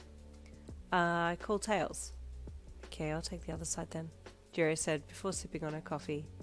You both walked into the subway entrance and descended the stairs. You getting nervous? You asked her. Yeah, she replied, not looking at you. Same, you said with a nervous laugh. You want to ditch this whole thing? Absolutely not, Jiro said sharply as she turned and stopped you. I'm here for you, okay? We're both doing this together, and we're going to be friggin' rocking at it, yeah? Oh, but babe, you whined as you stomped a foot while pouting. No, she said sharply again, while trying to hide a smile at how cute you looked. Please, you said in a cute voice, looking down bashfully while digging the toe of your shoe into the concrete. Listen, she said, holding up a finger. You're so friggin' cute when you do that, so stop it right now. But I don't want to see in front of scary people, you pouted again, really dialing up the playful defiance. No, wait, Yin, what are you doing? You had just crossed your eyes at that point and pulled a silly face to distract her. Gotta go fast, bye! You screeched, and turned, bolting down the underground alleyway doing your best Naruto run. Jiro's melodic laughter followed you as you ran, and then all of a sudden you heard her singing the chorus to her song for the festival, and you stopped short and spun around. Here was this absolute queen standing in the middle of the walkway, guitar in hand, singing at the top of her lungs like she gave absolutely no Fs whatsoever. So much for coin toss, you laughed internally. The people around her initially jumped in surprise at some random belting out a tune, but then when they heard her sing, and that she could sing like an angel, they smiled and continued on their way. You beamed from ear to ear, prouder than a dad at his little girl's first ballet performance. You walked back towards her and she smiled brightly at you as she continued to sing. She slowly moved to the side of the walkway so that people could get past, and you sat down on the ground watching her lovingly. Some people stopped to listen and tapped their feet to the tune, and you smiled all over again. She's good, hey? One lady said to her friend as she turned and kept walking after listening to Jiro for a bit. Yeah, I love the tone in her voice, the other replied. You swelled with pride again. More people came by and stopped to listen for a bit, saying something nice before moving on. Maybe this isn't so bad after all, you thought. Just then a group of guys approached, and one douche with an undercut leaned over to one of his friends and whispered something to him while they walked, the second one leering at Jiro. Your hackles immediately stood on end, and you narrowed your eyes at them threateningly, daring any of them to say anything. They stopped in front of Jiro and smirked while crossing their arms. You got up. Yeah, I know what you mean now, one of them sneered cruelly. You balled your fist up and glanced at Jiro, who had seen the boys stop in front of her and was starting to feel self-conscious. Not on my friggin' watch you don't, you growled internally, staring the boys down. Oi, one of the boys called to Jiro. No one cares about you playing piss off, yeah? You lost your absolute schnitt and all hell broke loose. Yin! Jiro shouted in shock as he took a running leap at the guy and bowled him over. Say it again, I frickin' dare you! You hollered at the guy that you just tackled as you kicked the shit out of him. One of his mates grabbed you and pulled you off while you continued to kick at him. Put a leash on your cat! One of the other guys spat at Jiro. She calmly put her guitar down and walked over to where you were being held back by one of the guys. Let her go now, or I'll castrate you, Jiro said in a far too calm voice. That voice you know where they've been pushed beyond their limits and they're going to snap something fierce. The guy let you go, and you turned to look at Jiro, who had both her earjacks up, ready to shoot them into either an eye or an ear. Whatever, princess, another guy jeered condescendingly. Suddenly he let out a high-pitched scream as one of Jiro's earjacks stabbed him in the ear. Your purple-haired heroine sported a bored expression on her face and lolled her head to the side as she maintained eye contact with her earjack victim. Leave now or I'll do it again, got it? She said in a monotone voice, crossing her arms across her chest. The guy that you had tackled pulled himself up off the ground, and you took one more opportunity to kick him in the shins before the group of arseholes left, all of them shooting you and Jiro nasty looks as they sauntered away with their tails between their legs. I'm sorry, babe, he said sadly. It was horrible. Are you okay? Yeah, surprisingly, she replied.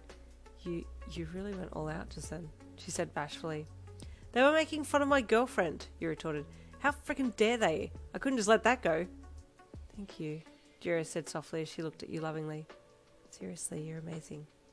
You chuckled nervously. Nah, I'm not, but I'd do anything for you, you replied. She gave you a big smile and then tried to cover it with her hand, embarrassed at how happy you had made her. You both walked back to your instruments and you offered to have a turn, hoping to show her that her confidence in going first had really boosted your own confidence. You set yourself up and thought about Jiro, closing your eyes and taking a deep breath before placing your fingers on the guitar strings and activating your quirk. The piece you played was upbeat, but with awesome minor chords thrown in, and Jiro smiled when she heard it. You did your best to try and not think about the people that had stopped to listen, and just focused on Jiro and your love for her. When you finished, you looked up, and to your surprise there was quite an audience. Everyone cheered wildly and you gasped. Oh my god! you yelped with a smile, clasping your hands over your mouth. That's my girlfriend, Jiro called, clapping along with the others. Ah, you wailed. Thanks, guys, you said slightly embarrassedly as you waved and did a little bow to each of them there. You're a hit, Jiro said to you when the crowd had dispersed. Well, thanks to you, you said with a smile. I thought about you for that song. She blushed. After taking turns a few more times, you decided to call it a day. Come on, let's do our shopping date before everything closes, you said as you chuckled and chucked the guitar onto your back. Jiro smiled and put her own guitar on her back and walked up beside you, taking your hand as you headed off towards the subway to take a ride into town. The ride there was G-easy, chill and natural. You and Jiro just got on so well, and you loved her company. You want food? You asked her as you hopped off the subway. I'm down, she said casually with a shrug. Because I'm starving, you moaned dramatically. I'm gay for food right now, sorry Kai, you joked. As long as you come back to me when you're full and pudgy so I can snuggle into you like you're my own personal plushie, Jiro said. Am I just a body pillow to you? You asked, a mocked, mortified look on your face. Yeah, she replied. Problem? Nah, that's cool, he laughed. You both walked up to the takeaway shop and ordered some food for the two of you before heading off towards the shops. Did you need anything in particular? You asked Jiro with your mouth half full of food. Just checking sales, she replied nonchalantly as she took another bite of her food. Oh my god, my queen is a bargain hunter. I'm in love all over again, you gasped with a smile. I'm gonna pop some tags, you started singing, screeching the lyrics of Macklemore's thrift shop song at the top of your lungs. Oh god, not again, Jiro groaned playfully and tried to hide her face. Have you no shame? She asked with an embarrassed chuckle. No, he replied, spinning around and walking backwards so you could wiggle your eyebrows at her. What were you going in? Jiro warned when you almost backed into someone. Oh, sorry, you yelped as you stepped out of the way. Sorry, I forgot to put my reverse noise on, you said to Jiro. Beep, beep, beep, you shrieked. Yen, Jiro wailed, half laughing while she covered her face. She shot an earjack towards you and poked you in the mouth with it. So you grabbed it quickly with your hand and gently licked it. She shuddered and broke out into goosebumps, a blush dusting her cheeks instantly. You noticed and let her earjack go. Kai? You whispered as you let her catch up to you and walk beside you. She hummed, acknowledging that you had spoken to her, but too embarrassed to actually speak. Did that feel good when I licked your earjack? You asked curiously. Jiro looked away, 100% embarrassed by the conversation. I didn't mean anything inappropriate, he said honestly. I just did it without thinking. It's okay. You didn't know, Jiro replied shyly. It's like when someone kisses or licks the rim of your ear, except it's like times 20. Oh, you replied softly. So you liked it? She blushed again, tilting her head down so her fringe covered her eyes. She hummed.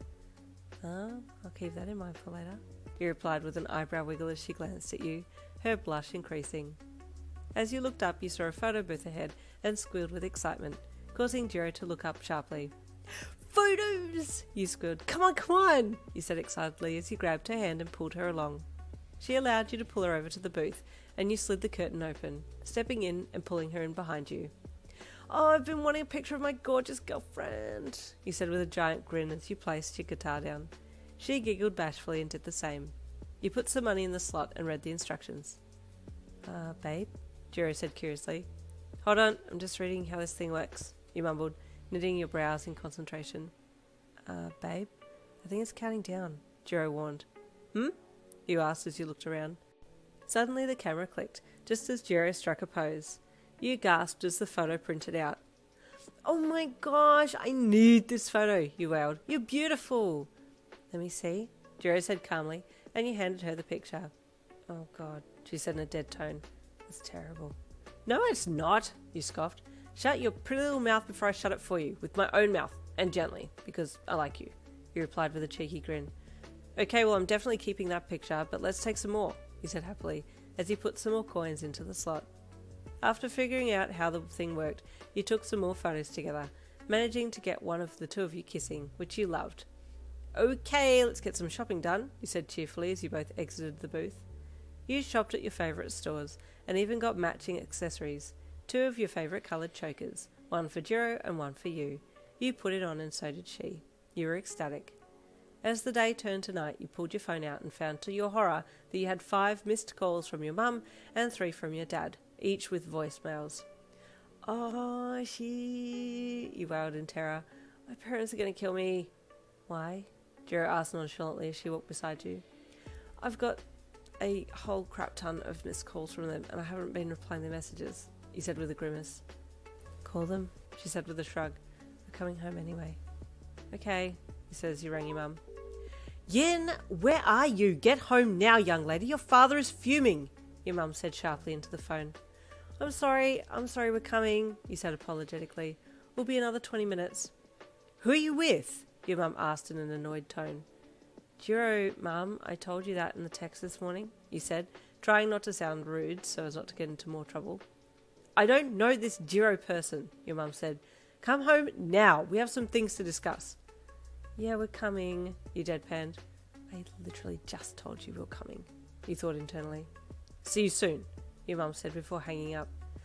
I'm in trouble," you sighed to Jiro as you hung up your phone. "Another FML?"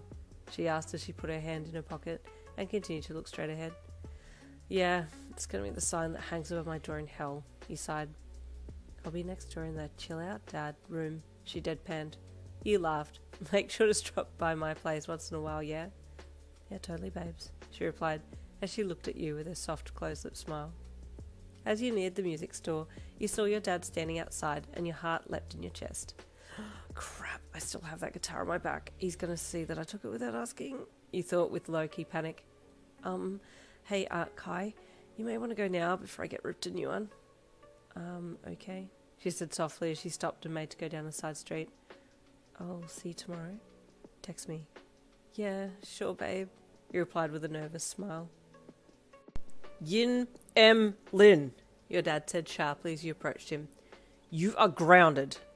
"What?" you said, shocked. "Why?" Why? He snapped. "Because you have been so irresponsible lately. You disappeared without telling us where you were going, you're neglecting your studies, and what is that on your back?" he yelled, pointing just past you. Your face flushed with fear as you got caught red-handed with a guitar. I just needed to borrow it. I was practicing to improve my quirk. Isn't that what you wanted?" you said back as calmly as you could, trying to argue reasonably. "By stealing the shop guitar?" your dad shot back. "I don't think so." "I wasn't stealing it," you said with exasperation, trying not to roll your eyes. "You know I'll bring it back," you replied, crossing your arms across your chest. "Get inside," your dad snapped, "and give me that guitar." You sighed and took the guitar off and handed it to him. "Don't sigh at me, Yin," your dad barked as he took the guitar in hand. "What? He said as he looked down at the guitar. "It's scratched!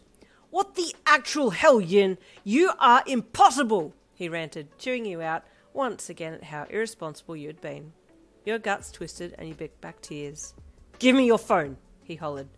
"No, wait, Dad, Give me your phone," he seethed loudly. "Now!" "No, please, Dad, please, Give it to me or else," he growled. You hung your head and handed him your phone.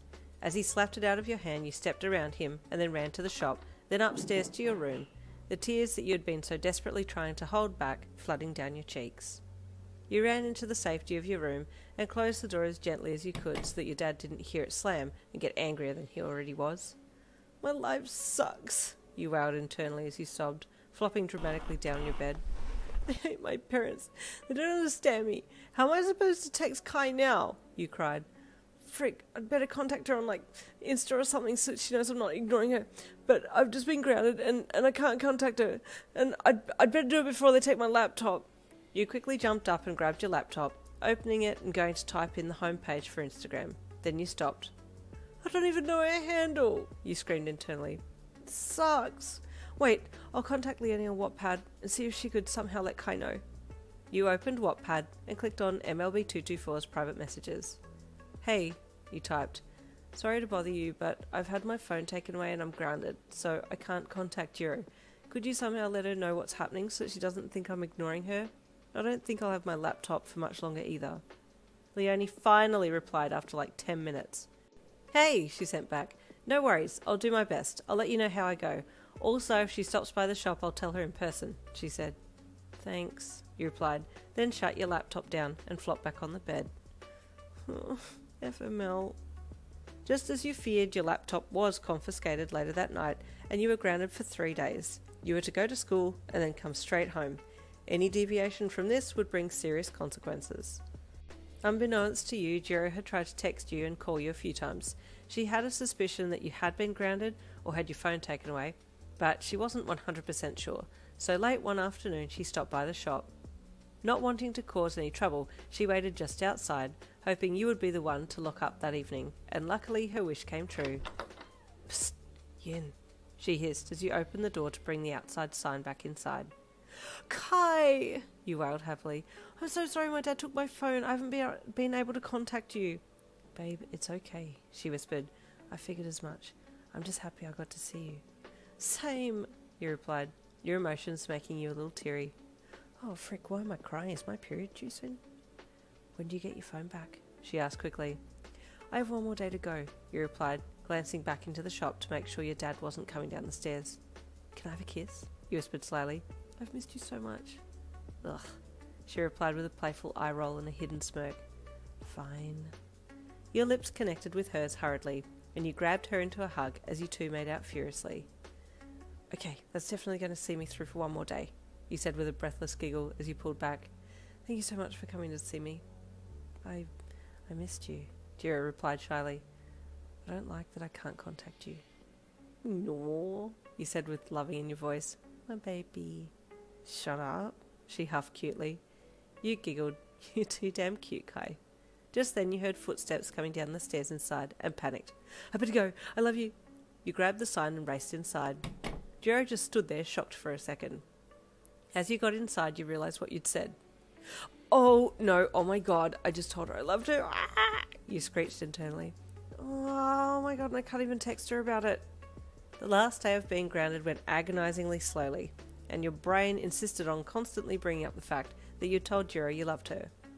I mean, it's something I say all the time to even my friends, but, like, I do love her, but it's too soon. What if I've creeped her out? That last day of being grounded finally ended, and your dad handed you your phone back. You immediately texted Jiro. Kai, you said, I'm so sorry. I said something weird and I can't unsay it now and I feel like I've scared you off. And please reply, I'm dying. Oh my God. The 3 dots popped up and you held your breath. Would you chill? She sent back and you burst out laughing. Yep, that's the most Jiro reply I've ever seen in my entire life. Why was I stressing so much? You berated yourself as you smiled at your phone. I love you too, she then sent, including a red heart, and you clutched your phone to your chest. Can I see you tomorrow? You asked, pretty please. Sure, she sent back. I'll come by. I need help with lyrics to the song for the festival. I'm totally stuck. Yeah, no problems, babe. I got you. You sent back, including the winky kissy face. Dork, she replied with a cheeky tongue out emoji, and you smiled again. Love you. Love you too. See you tomorrow. The next day, she was at the shop after school, and you invited her upstairs. Hey, Mum, you called out. Yes, sweet, she replied, her voice coming from the kitchen. Hey, this is Jiro, you said, awkwardly introducing Jiro, who was standing a little behind you, to your mum. Hello, dear, nice to meet you, your mum said politely. Nice to meet you, Miss Lynn, Jiro replied politely with a smile. I'm helping Jiro with a song, you said to your mum. We'll be in my room. Okay, sweetheart, your mum said as she turned her attention back to her cooking. Jiro, would you like to stay for dinner? She asked as she looked back at your girlfriend. Oh, yes, you blurted out quickly. That's a yes. Jiro blushed and looked at you. Don't worry, just text your teacher and tell him I'll drop you back at the dorms, you said to her with a wink. Anyways, we'll be back for dinner, Mum. Thanks, you sung at your mum with a giant smile as you grabbed Jiro by the shoulders and turned her around, pushing her out of the kitchen, down the hall towards your room. Welcome to hell, you said proudly as you swung your door open. Oh, wow, Jiro laughed as she walked in and sat down politely on the bed. There's no need to be shy, babe. Make yourself at home, you said as he skipped over and flopped down on the bed next to her, giving her the biggest grin. I can't believe you're actually in my room, you squealed. Okay, calm down, she laughed. Lyrics, you suddenly said. We need to come up with some lyrics for your song. Hey, Yin, do your parents know about us? She asked hesitantly. No, not yet, he replied with a nervous smile. I'm sorry, I just haven't had a chance to tell them that I'm waiting for the right time. You said honestly, my parents don't even know I'm gay. Slight author's note, if you've already come out to your parents, just pretend you haven't yet. Oh, she replied, that's okay, babe, take your time. I just wanted to know so I don't say anything I shouldn't. You're the best, you said with relief. Thank you. You reached your arms out for a hug as you lay there, and she smiled as she fell into your embrace. You squealed happily and squeezed her tight as you rolled from side to side with her half on top of you. Okay, she laughed as she pushed back a bit and sat up. Let me write some things down in notes on my phone. You let her go and rearranged yourself so that you were lying with your head on the pillow, and you beckoned her to lie between your legs. She did, lying on her stomach with her top half over your leg, starting typing on her phone. So what have you got so far? You asked as you reached down to her, lightly brushing your fingers up and down her arm. I got this, she said as she scrolled back to the top. Let me read it to you. What am I to be? What is my calling? She started. Yeah, that's good, you said. What about something like, I'm ready to give it my all? Yeah, I like that, she said as she bent her head down and kissed your leg softly. What about, I've stopped giving up, I'm ready to go? You thought.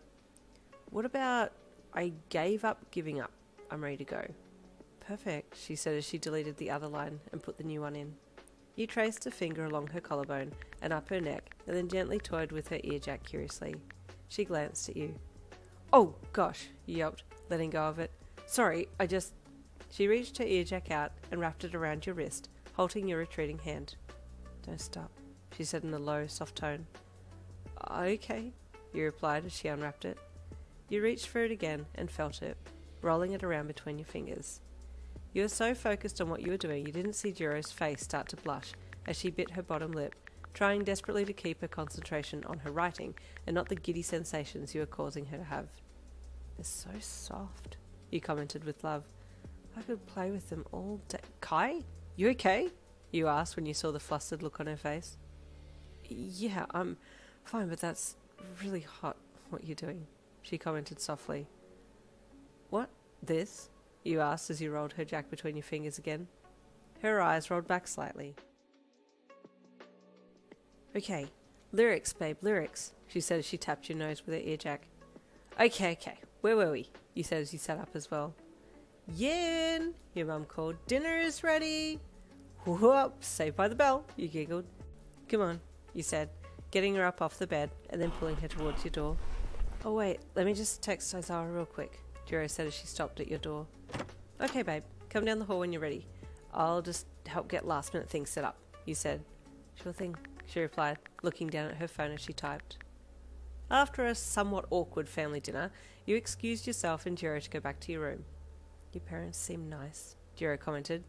Emphasis on the seem, you said with air quotation marks around the word. Jiro chuckled. They're not that bad, babe. They could be worse. Really? You deadpan. What could be worse? Not sure, but I'll think of something, Jiro said as she followed you back to your room. Hey, actually, you want to practice the lyrics to your song in the studio downstairs? You asked as you picked up a guitar from your room. Yeah, okay, she replied with a shrug. I gotta get going soon. Curfew's 10 p.m. Okay, we'll do a quick run through and then head back to your school, he said with a smile. You handed her your guitar and walked past her, beckoning her to follow you down to the studio. Do you just have, instruments everywhere in your house? Jiro asked with a little laugh when she saw a set of drums in the stairwell. Yeah, basically, he laughed. The store is basically an extension of my room. I just pick one up as I need it. But it gets you into trouble though, right? She commented. Yep, you replied with a goofy smile. You never learn, she sighed, shaking her head. Okay, babes, in you go, you said, gesturing to the sound room as you went to the sound desk and sat down. Jiro walked in and over to the mic, waiting patiently for you to give her direction. Okay, speak into the mic, you said as you held the intercom button down. I love you, she said softly. You blushed in surprise, not expecting her to say that to you at that time. Gotcha, she giggled into the mic. Touché, you replied back through the intercom, giving her a bright smile. Okay, let's do this, she said with a smile. This is for you, Yin. And with that, she strummed the first chord. What am I to be? She sung into the mic. What is my calling? I gave up giving up, I'm ready to go. The hair on the back of your neck stood on end as she sang, like it always did when you heard good music. She sang the song through while you listened, entranced. She'd come such a long way. She was more confident, and you smiled to yourself as you watched her. How was it? She asked bashfully when she got to the end. I don't even have words, he replied truthfully through the intercom. You're amazing, babe. She smiled with a blush. Thanks, babe, she replied. Then she glanced at her watch. Crap, it's getting late. We better go. Okay, he said happily. I'll just tell my parents where I'm going and how long I'll be so they don't friggin' flip out like last time. She laughed. Yeah, better do that. You want to come in for a bit? Jirou asked as you both approached the dorm building later. Totally, he replied enthusiastically. Jirou pushed the door open and you both jumped violently when you heard a massive explosion followed by swearing and screams of excitement. The heck? Jirou said in her casual voice. Just then the drummer, you knew as Bakugo, came flying around the corner, propelled by his explosion quirk, closely followed by another guy who was shooting tape from his elbows, swinging from them like Spider-Man.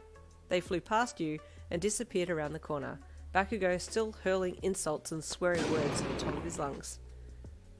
What the actual hell is going on? You cackled. I have no idea. Jirou deadpanned. You both walked around the corner into the lounge, and the whole of Class 1A was sitting there laughing and cheering as Bakugo and Tape Guy came flying back to the lounge, with Bakugo winning by the skin of his teeth. What the hell are you guys doing? Jirou deadpanned. Jirou! Mina squeaked. And Yin, we're playing a game. What game? You asked excitedly. Okay, so to see the TV, Mina said with a happy bounce. We're watching the DVD sign move, and when it lands directly in the corner, two people who call at the same time have to race, going out that door, she pointed to one door, down the hall, and back through this door, she said, pointing to another door at the opposite end of the lounge room. Oh, that sounds like so much fun, you squealed. Can I play? Of course, she replied, clapping her hands. And you can use your quirk. Your face fell. My quirk isn't good for this. Nonsense, she replied. I'm sure we could make it work. 10 minutes later. Yin! Uraraka, go! Mina screeched when you and the girl called Uraraka called out at the same time. Oh no! You screeched as you grabbed a guitar from Jiro and activated your quirk while running towards the door. Yin! You have your own theme music! Kaminari hollered as he started playing an extremely lively and panic-filled piece. He was laughing so hard he fell off the couch. Oh no, Uraraka! Momo laughed as the anti-gravity girl floated up to the ceiling instead of going forwards. Wait, hold on, I'll help you! She quickly made a rope from her arm with her quirk and threw one end of it up to Uraraka to catch, which she did, and then turned and ran out through the door, chasing you and your hectic theme song down the hall. Uraraka's a balloon! Kaminari cackled as he watched her float out the door, clinging to the end of the rope as Momo pulled her along. The class was in fits of laughter by the time you returned, doubly as tired from playing while running, and you collapsed down next to Jiro. God, that was the worst form of torture. You gasped, trying to catch your breath. Jiro was trying desperately not to laugh by clutching a hand over her mouth, but the fact that tears were pricking the corners of her eyes and her shoulders were shaking was a dead giveaway. Momo appeared, still pulling a very sick-looking Uraraka, and your heart sank as you saw the floating girl cover her mouth and her cheeks blew out. She's gonna blow! Kaminari said, and the tape guy, Sero, screamed, the two of them clutching onto each other. On a run! You yelled as you and Jiro jumped up off the lounge and ran, just as Uraraka threw up everywhere. Oh no! Mina screeched. What the hell? Bakugo hollered. Watch it, round face! Uraraka-san, are you okay? Another green, curly-haired guy called, catching Uraraka as she released her quirk and fell from the sky. Deku, oh no, I'm so sorry, she screeched when she got bits of her vomit on him. It's okay, Uraraka-san. Don't apologize, he said kindly. I'll help you clean up. Allow me to help, a handsome, half-white, half-red-haired guy said, stepping forwards. You just want to be with Midoriya, Todoroki, Mina jeered. Yes, of course, the guy named Todoroki replied in a monotone voice. I enjoy Midoriya's company. And, what else do you enjoy about Midoriya, Todoroki? Kaminari asked with a cheeky smirk, poking his head out from behind the lounge that he had dived behind. I also like his... Todoroki-kun, please don't answer that, the greenette named Midoriya replied in a panicked voice. Todoroki looked at him with his heterochromic eyes. Okay, as you wish, he replied formally. Is everyone here gay or something? He whispered to Jiro. First that Kiri guy and Bakugo, and now these two. Jiro chuckled softly. Yeah, we're all a little fruity. Even that one over there, his name's What? You laughed. Did you just censor his name? Yeah, it's a running joke here, Jiro replied in a cheeky tone. No one knows how he even got into UA, to be honest. You cackled. Where is he? Is he the only person standing on a stool behind the couch, staring down Momo's top from over her shoulders? Jiro said in a dead tone as she jerked her head towards the very short, weird-looking guy. That's him. He's creepy. Yeah, you got that right, he replied with a grimace. Hey Momo, duck, Jiro called as she shot an earjack at Mineta and struck him in the eye. Thank you, Jiro, Momo cried with relief as she clutched her hand over her top. We better go and see if Yorika's okay, Jiro said as she turned to you, her jack still inserted into Mineta's eye, while the creep screeched at the top of his lungs. Yeah, okay, you replied calmly, but you might want to retract your jack when we go. She asked, throwing a dead stare at Mineta. Oh, right. She slowly removed her jack, and everyone glared at Mineta until he slunk off down the hall, Kaminari going after him to see if he was okay. She looked at you, and you shrugged. You might want to disinfect your jack, but he's gone now, you said with a goofy smile. Your hero duties are done for tonight. Later that night, you got home and crawled into bed. Jiro's school festival was coming up, and so was the deadline for your submission piece. Ah, crap, I really got to start that, you thought as you rolled over in bed. Tomorrow. I'll do it tomorrow. You awoke the next morning to a text from Jiro. Hey babes, mind if I come by with the other school band members today? I just want to get some sound checks and stuff done. Yeah, no worries, cutie, you replied. What time, just so I can make sure I'm home by then? Around 4 p.m, she texted. Perfect, see you then, you replied. The school day was boring as all get out, and all you could think about was spending time with your girlfriend. Your mind wandered as you stared vacantly out the classroom window, thinking back to all the fun you'd had over the past few months. Then you remembered back to last night, when she came over for dinner, and your heart rate increased when you remembered her earjack and its extraordinary skills. You crossed your legs and squeezed them together as your mind went heavily into the gutter, fantasizing about Jiro and her body on yours. Yin, care to answer? The teacher suddenly asked you, and your face went bright red from the embarrassment of being called out when you weren't paying attention. Sorry, you replied sheepishly. Pay attention, please, she snapped. How about no, Boomer? You replied internally as you nodded at her. That afternoon, Jiro arrived with her band members in tow. Hey guys, you called happily as they entered your shop. Hey, where's aggressive drummer? You asked when you saw Bakugo wasn't with them. I left him behind because he'd blow the place up if I brought him to practice, Jiro deadpanned. Oh, thank you for thinking of my own life. My dad would kill me if someone else blew up the shop on my watch, you said with an eye roll. That's another point for FML, Jiro said dryly. You laughed. Ah, yes, you know me so well. Man, this place is sick, Kaminari said with excitement as he looked over the guitars on the wall.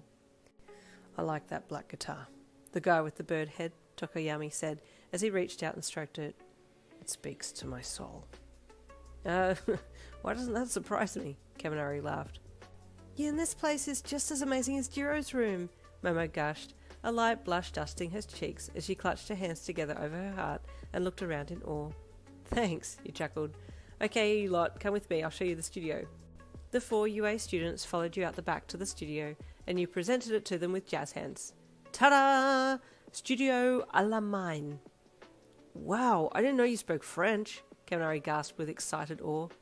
It's not French, you dummy, it's not even English, Jiro said with the most done expression on her face. Well, what language is it then? Kaminari asked innocently. Oh, God, Jiro groaned, pinching the bridge of her nose. You were cackling like a witch by now. Kaminari, you're so cute, he laughed.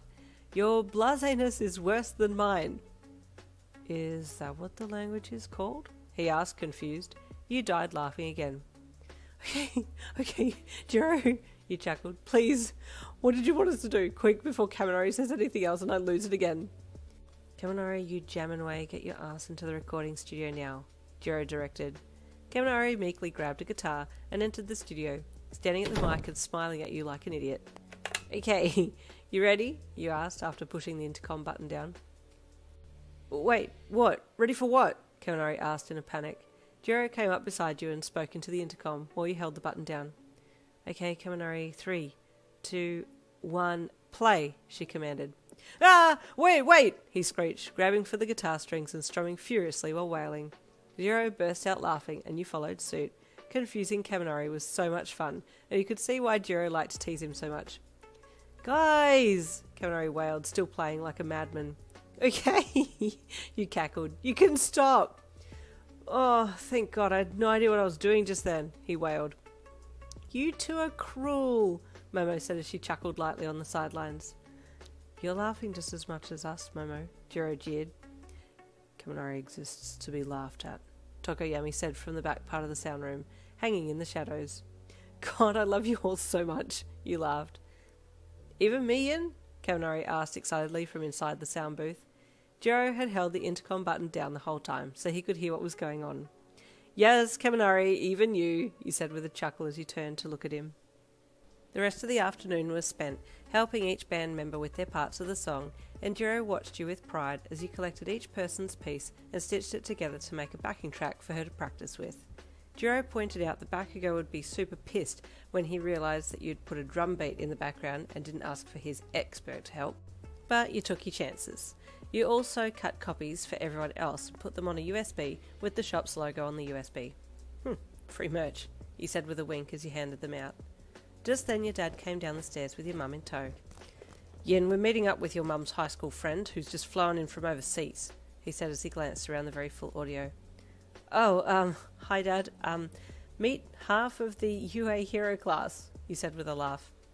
Hi, Mr. and Mrs. Lin, they chorused with big smiles. Hello, you lot, your dad said with a grin. Yin, don't forget to lock up when they leave, okay? Yeah, sure, Dad. Have a good time out. We will. Bye all, nice to meet you, your dad said with a small wave. Bye, Mr. and Mrs. Lin, they all chorused again. Your parents left, and you and the band members chatted a little longer. Oh my gosh, look at the time, Momo gasped suddenly. I had to finish my homework. We had homework? Kaminari asked from where he was sat up on the desk. Kaminari, are you even attending classes? Tokoyami asked with concern. How have you not failed yet? It's a miracle, Jirou snorted. Kaminari not failing yet is proof that God exists. I wouldn't go that far, Momo replied with a sweat-dropped look on her face. Okay, we really must go now, she said as she walked towards the door of the studio. Thank you so much for all your help, Yin. I truly appreciate it. Yeah, thanks heaps, Kaminari piped up. Thank you, Yin, Tokoyami said as he turned to leave as well. I'll just chill a little longer, Jirou said quietly to you. I can do my homework later. My girl, you chuckled with a wink. You and Jirou saw the others off and then headed upstairs. You want a drink, babes? You asked as you led the way to the kitchen. Yeah, sure. You got any Coke? Jirou asked as she played with an earjack. Yep, you chirped back. You pulled the Coke out of the fridge and poured her a glass and then one for you before putting it away and leading your way to the room. Yeah, he's getting there, Jirou commented, chatting about Kaminari as you two walked. He's been practicing a lot. Could he play before this? You asked as you pushed your bedroom door open and walked in. Nah, Jirou replied as she shut the door.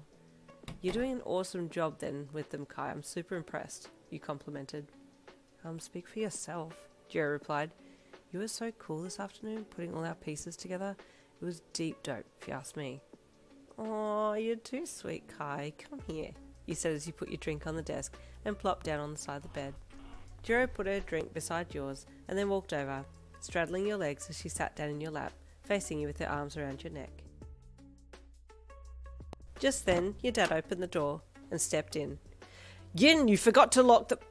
He froze at seeing you two on the bed, side by side, panting with clothes askew.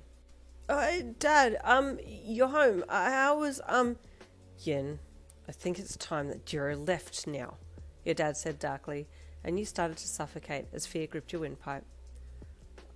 Okay, you whispered hoarsely, looking at Jiro, who looked very nonchalant about the whole thing, but you could see her breathing was a little erratic. Jiro, it's okay. I better go, she said stiffly, before quickly hopping off the bed and walking to the bedroom door where your dad stood. Dad, can I see Jiro off quickly? You asked with a soft pleading as he sat up. You just needed a little bit more time to come up with a cover story as to why you and Jirou were panting on the bed together. No, Yin, your dad said sharply. You stay in your room. He then turned to Jirou as she passed him. Jirou, I would appreciate if you didn't come to the shop again, thank you, he said sternly. Jirou just nodded silently, not looking at him as she passed quickly and headed down the stairs. Your dad's angry gaze fell on you again. What were you doing? He snapped. Tears welled up in your eyes as you choked on your own words. This was a very stressful situation, and you knew your dad was going to react badly to this, but there was no other logical explanation for what went on. This is unacceptable, Yin, your dad barked. You burst into tears, covering your face with your hands as you bawled. You are never to see her again, he yelled. Do you understand? Dad, no, please, you wailed. Dad, I love her. Love her? He boomed. Love her? You don't even know what you're saying, you foolish girl. Can't we talk about this? You cried loudly. What about me? What about how I feel? I can't believe that we're having this conversation, your dad hollered. I won't have my only daughter kissing and doing inappropriate things with another girl. You will stop this right now. You continued to bawl, not knowing what else to do. You stay in your room until your mother gets back, your dad seethed. Consider yourself grounded. He slammed the door shut angrily, and you fell back on the bed and rolled over to bury your face in the pillows while you sobbed. Jirou felt sick to her stomach as she walked back to Yue, her head hanging as she mulled over what had just happened. I wonder if my parents could help. She pulled her phone out and rang her mum. Kai, her mum said excitedly as she answered the phone. How is school going, baby? I've got you on speakerphone. Say hi to Dad. Okay, I guess hi, Dad, Jirou replied glumly. Hey, honey bunch, her dad said when he heard Jirou's voice. You don't sound too happy. I'm not, Jirou replied sadly. What's the matter, beautiful? He asked sympathetically. Well, I got a girlfriend, but... You did? Oh my goodness, hun, that's wonderful. When do we get to meet her? Jirou's mum gushed excitedly. Oh, my baby's growing up, her dad cried happily in the background. But why are you sad? She didn't call it off already, did she? You just give me her name, he said protectively. I'll sort her out. Jirou giggled. Dad, please, she chuckled as a tear rolled down her cheek. What happened, sweetheart? Her mum asked tenderly. Her. She burst into tears, her heart aching for you.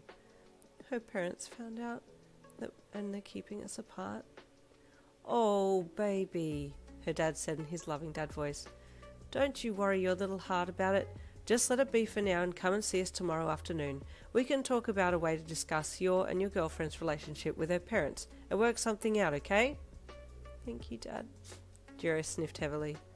I love you guys. We love you too, baby. If you can still contact your girlfriend, tell her we're going to do our best to help, Jirou's mum said in her most motherly, caring voice. I love you, Mum, Jirou said, wiping her eyes. Love you too, beautiful. We'll see you tomorrow, okay? Sleep well, she said, and Jirou could almost feel her smile coming through the phone. Sleep tight. Don't let the bed bugs bite, Jirou's dad quipped, and Jirou snorted. You're such a dork, Dad, she giggled. He laughed gently. I know you love me. I do, Jirou replied with a smile. Okay, sweetheart, we'll let you go now. Bye, her mum said. Bye, she replied, and hung up. Pulling her phone down from her ear, she texted you, unsure of if you would get her message or not. Hey, I rang my parents. They're going to help us. Love you always, Yin, don't worry, she typed, then hit send. Back home in your room, your phone beeped, and you quickly looked at it, reading Jirou's message. Immediately that weight that was hanging on your heart lifted, and you quickly replied. Thank them so much for me. I love you too, you sent. Jirou smiled at her phone when she received your message and tucked her phone in her pocket. Nothing can stop me from being with my girl, she thought with determination as she got back to the UA dorms. Honey, we need to talk about Yin, your dad said urgently to your mum when she arrived back home later that night. Why, what's wrong? Your mum asked as she climbed up the stairs to the house. I just caught her, Your dad fumbled, looking for the best way to delicately describe what he had just seen. Doing some inappropriate things with her friend Jiro. What? Your mum gasped. What do you mean? I think they were, like... He pretended to touch himself. Doing that? Oh, honey, your mum laughed. It's just a phase. She's just experimenting. She'll get over it. We just need to get her to hang around boys more. That'll sort her out. I hope you're right, your dad said dubiously. Let me talk to her. It's a sensitive girl topic, your mum said with a wink at your dad. Your dad huffed and shook his head. Okay, fine, but she's in her room, he said. Don't worry, honey, your mum said as she patted your dad on the back as she walked past. Yin, honey, your mum sang as she knocked on your door and then pushed it open. Can I come in? Sure, you sulked with embarrassment. It's okay, sweetheart, she said as she walked in and closed the door behind her. I'm not here to tell you off. You looked at her through puffy eyes. You're not? You asked. No, she said as she shook her head. Your father told me as soon as I got home. Figured. You grunted with an eye roll. It's okay, darling. You're just going through a phase, your mum said gently as she sat down next to you on the bed. You'll stop once you find a nice boy. No, but I don't want anyone else but Kai, Mum, you said disappointedly. Oh, you'll forget all about her when you meet the right boy, your mum said with a smile, patting you on the knee. Mum, are you sexually attracted to llamas? You asked with a dead straight face. What? She gasped. Yin, of course not. Well, that's okay. You'll fall in love when you find the right llama, you replied in a deadpan voice. I don't understand what you're saying, Yin. That's exactly what you're saying to me, Mum. You're saying that I need to find the right guy to stop being gay.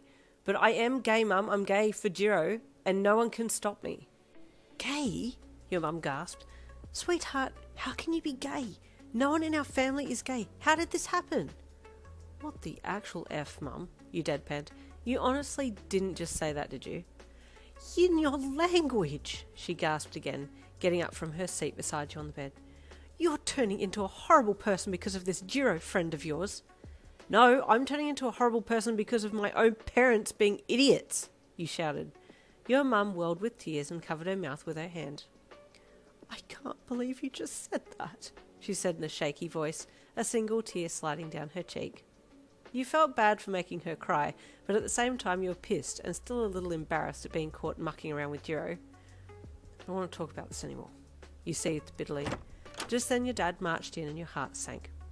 What did you say to your mum? He bellowed. You cowered onto the bed. Please go, please, you begged. I just want to be left alone. Give me one good reason why I shouldn't belt you, he yelled. Honey, no, your mum interjected. Let's go. She's not our daughter anymore. I don't know who she is, she said as she dragged your dad out of the room and closed the door. You burst into tears. How could your parents be so heartless? This wasn't fair at all. No one deserved this treatment. You crawled under the bedsheets and sobbed until you fell asleep. The next morning you woke at 9 a.m, very late for school. Friggin' school, not going, you thought angrily as you rolled over in bed. Your parents never bothered to wake you, and you stayed in your room the whole day, only sneaking out to grab a bottle of drink and snacks. At some point last night your laptop and phone had been taken, so you just stared at your ceiling, wondering how this was all going to end. What's going to happen here? Are they going to kick me out? Hi, sweetheart. Jiro's mum greeted her daughter when the purplet arrived home that evening. Jiro ran in and hugged her mum. It's nice to be back home, Jiro said with a smile as she looked up into her mum's kind face. Is that my baby bug I hear? Jiro's dad called out from the den where he kept all his instruments. Yeah, Jiro called happily. She heard her dad put down some things, then his footsteps coming up the stairs. Where's my baby? He called as he rounded the corner. She beamed when she saw him.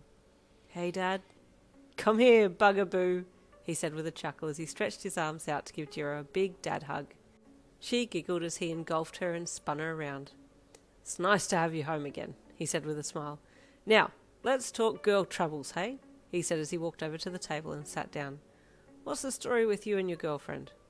Jiro sighed and walked over to sit down opposite him, her mum following suit. Your girlfriend explained everything that had happened, leaving out the details of how you and her got caught, but ending on her being told to never come back. Jiro's dad frowned. Well, that's not very ultra cool of them, is it? He said, trying to use Jiro's school catchphrase. Dad, it's plus ultra, Jiro deadpanned as she played with an earjack. Oh, right, he said. Well, I'll just have to go and talk to her father then, won't I? He added with a smile. Your dad was in a foul mood. He didn't know how to fix you, and it really pissed him off. He served customers with a scowl on his face and just looked downright intimidating. Jiro's dad entered the shop and marched up to your dad, who was still behind the counter. "Hey," he said gruffly as he crossed his arms across his chest. Your dad's eyes shot up and met Jiro's dad's, his face changing instantly. "Kyotaku!" he laughed with surprise. "What are you doing here?" "Hey, dude," Jiro's dad said with a light laugh as his face softened and he uncrossed his arms. "Long time no see." Your dad walked around the counter and the two men shook hands. "What brings you here?" your dad asked with a grin. "Actually, I'm on important business," Jiro's dad said with a sweat-dropped look on his face. "Oh, you need some more music equipment?" your dad asked curiously. Not this time, dude. It's regarding our daughters," he said with a soft smile. "Our daughters?" Your dad looked confused for a second, and then everything clicked and his jaw dropped open. "Jirou? Jirou! Oh, man. I knew that last name sounded familiar. Please, Toku, we need to chat, man. I don't know what to do," your dad said with exasperation. "I'm so glad you've come to me. I guess you're just as confused as I am about this whole thing. Should we send them to therapy? Is that what you're thinking?"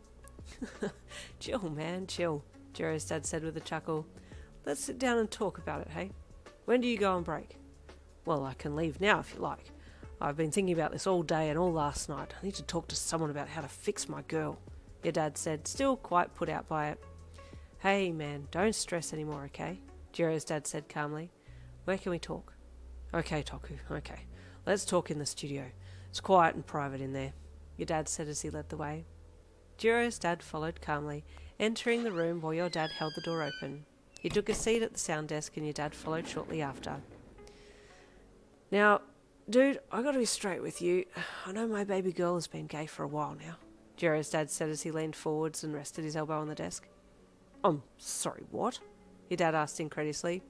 "Yeah, man," Jiro's dad said with a laugh. "And it's not bad at all.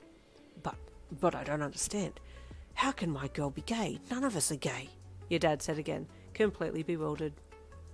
"Dude, it's not something you pass down from generation to generation," he said with an amused chuckle. "Sometimes you just can't help who you fall in love with, right?" he said, raising an eyebrow at your dad. Your dad's face flushed and he looked away as he cleared his throat. "Oh, come on, man. Don't tell me you haven't told your daughter about how you and your wife met," he asked with a cheeky chuckle. No, of course not. She doesn't need to know about her mother's questionable past," your dad said defensively. "But it's the same thing. You were never supposed to fall for a prostitute." "That's different," your dad said quickly. "I beg to differ, man," Jiro's dad said with another light chuckle. "Come on, I've known you since high school, and you're one wild boy. Your girl falling in love with mine is child's play compared to what you got up to." "Shh! Come on, man. Keep your voice down," your dad hissed as he glanced back at the closed door. "Listen, I don't want her to know, okay? She would lose all respect for me. Dude, to be honest, you're refusing her seeing my daughter is already making her lose respect for you.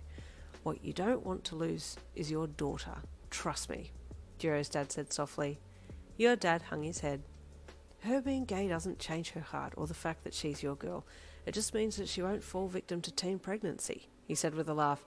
"That's a plus in my books." Your dad sighed. "Yeah, but it's just so foreign?"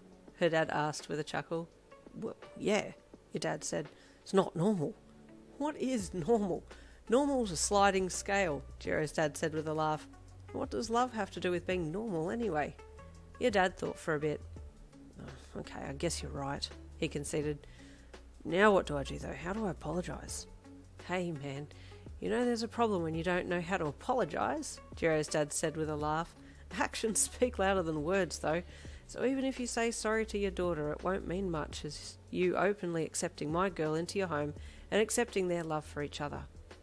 "Well, now that I know that she's your daughter, it's really put my mind at ease. If anyone, I'm glad it's her. She's come from good stock," your dad said with a smile at Toku. "Yeah, you flatter me, dude," Jiro's dad chuckled. "How about this? You go up and have a good heart-to-heart with your daughter, and then tomorrow night, come to dinner at ours. That way our girls can reconcile with family and have a nice dinner together in an accepting environment." "Well, it sounds good to me," your dad said with a bright smile. He felt like a weight had been lifted. Then his face fell. Now, how do I explain to my wife that we're accepting Yin as being gay? It's going to take a while to get used to... Oh, come on, you're a big boy now. I'm sure that you'll think of something to say to your lovely wife. Just remind her of your past and I'm sure she'll see straight, Jirou's dad said with a chuckle. Don't you mean see gay? Your dad said with a wry smile. Ah ha ha! Love the dad jokes, now you're getting it, Jirou's dad said with a laugh as he smacked his knee. Okay, let's get going. I'm sure you've got a lot to talk about with your family and I need to let my baby girl know that her papa has saved the day. Your dad laughed. You're her hero. That's all I've ever wanted to be in life is her hero, he replied with a wink. I love her so much. This is what I want for my family, your dad thought as he and Jirou's dad left the studio. I'll just finish up here in the shop and then I'll go and talk to Yin. You were starting to plan your great escape, wondering if Jirou's parents were looking for a new daughter to adopt. You sat up and walked to your drawers, sifting through them and pulling things out, getting ready to run away. My parents haven't even checked on me all today. What if I had done something dramatic and was laying dead in here? Oh wait, that's right, they've disowned me already, so who gives a damn? Just then there was a knock on the door and your dad opened it a bit. Yin, can we talk? He asked softly. No, you replied glumly, staring at your drawers. You're just going to talk at me. No, I'm not, I promise, he said softly as he let himself in. Why are your clothes on the bed? He asked when he saw you pulling stuff out of your drawers. Because you don't love me anymore and I'm going to go and live with a family who'll accept me for who I am, you said in a wobbly voice as your bottom lip quivered and your eyes filled with tears. You still hadn't looked at him and just let the tears fall as you stayed looking into your drawers. Sweetheart, he said in his soft dad voice as he walked over to you and placed a hand on your shoulder. I'm so sorry. You let out a little whimpering cry at hearing his soft, heartfelt apology and broke down. Honey, he said sympathetically as he crouched down and you turned and buried your face into his shirt. He cupped his hand against the back of your head and held you as you sobbed. I'm so sorry, sweetheart. We said some very unkind things, your mother and I. I'm here to tell you that we still love you and we support you. You bawled even harder, full-on ugly cry activated as you heard the words you wished to hear the most. He held you a little longer until you had calmed down and then he pulled you back from his shirt and wiped your eyes. We've been invited to dinner tomorrow night, he said suddenly with a smile. That's random, you said with a little hiccup from all the crying. Yes, it's dinner with the Jirou family.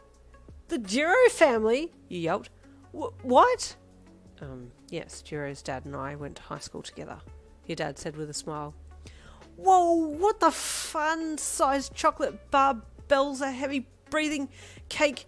Yes, you yelled, playing a word association game to quickly divert from swearing in front of your dad.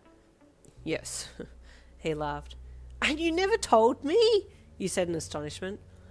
Well, to be honest, I didn't put the two and two together until he came by today, your dad said sheepishly. He came by? You gasped. Did he talk to you about Jiro and me?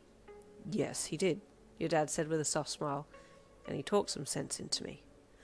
Oh, I'm officially in love with him, you wailed, hugging your dad again. And thank you so much for listening to him. Your dad smiled sheepishly again and patted your back before you let go so that you could stand up. And Mum? You asked curiously. She's okay now too? Yes, she's here for you too, yes, your dad said with a smile. We don't understand the whole gay thing, but we love you, he said honestly. Thank you, Dad, I love you too, you replied. He invited you to come out for dinner, and you all had a good chat while eating about different things, but mostly about your sexual preference, which was kind of awkward, but it was nice that they were trying to understand. Later that night, your mum knocked on your door. Come in, you called happily from your chair by your desk. Hi, honey, your mum said as she walked in and closed the door behind her. Yin, I've been thinking, she said as she walked over and sat down on your bed. You know how you said that you liked looking at other girls' bodies? Yeah, unfortunately I did say that, yes, you cringed. Well, isn't that normal? Don't all girls look at other girls' bodies and find them nice? She asked innocently. No, Mum, you deadpanned. Oh, she said, looking down. Well, I think I might be a little bit gay then too. You almost yeet yourself out the window.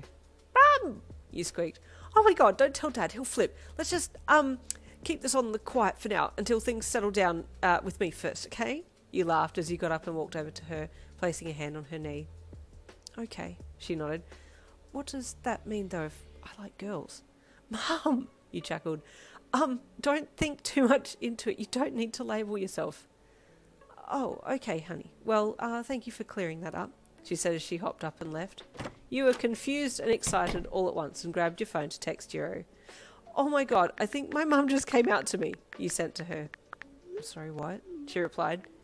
Yes, you sent back. The hell? She replied.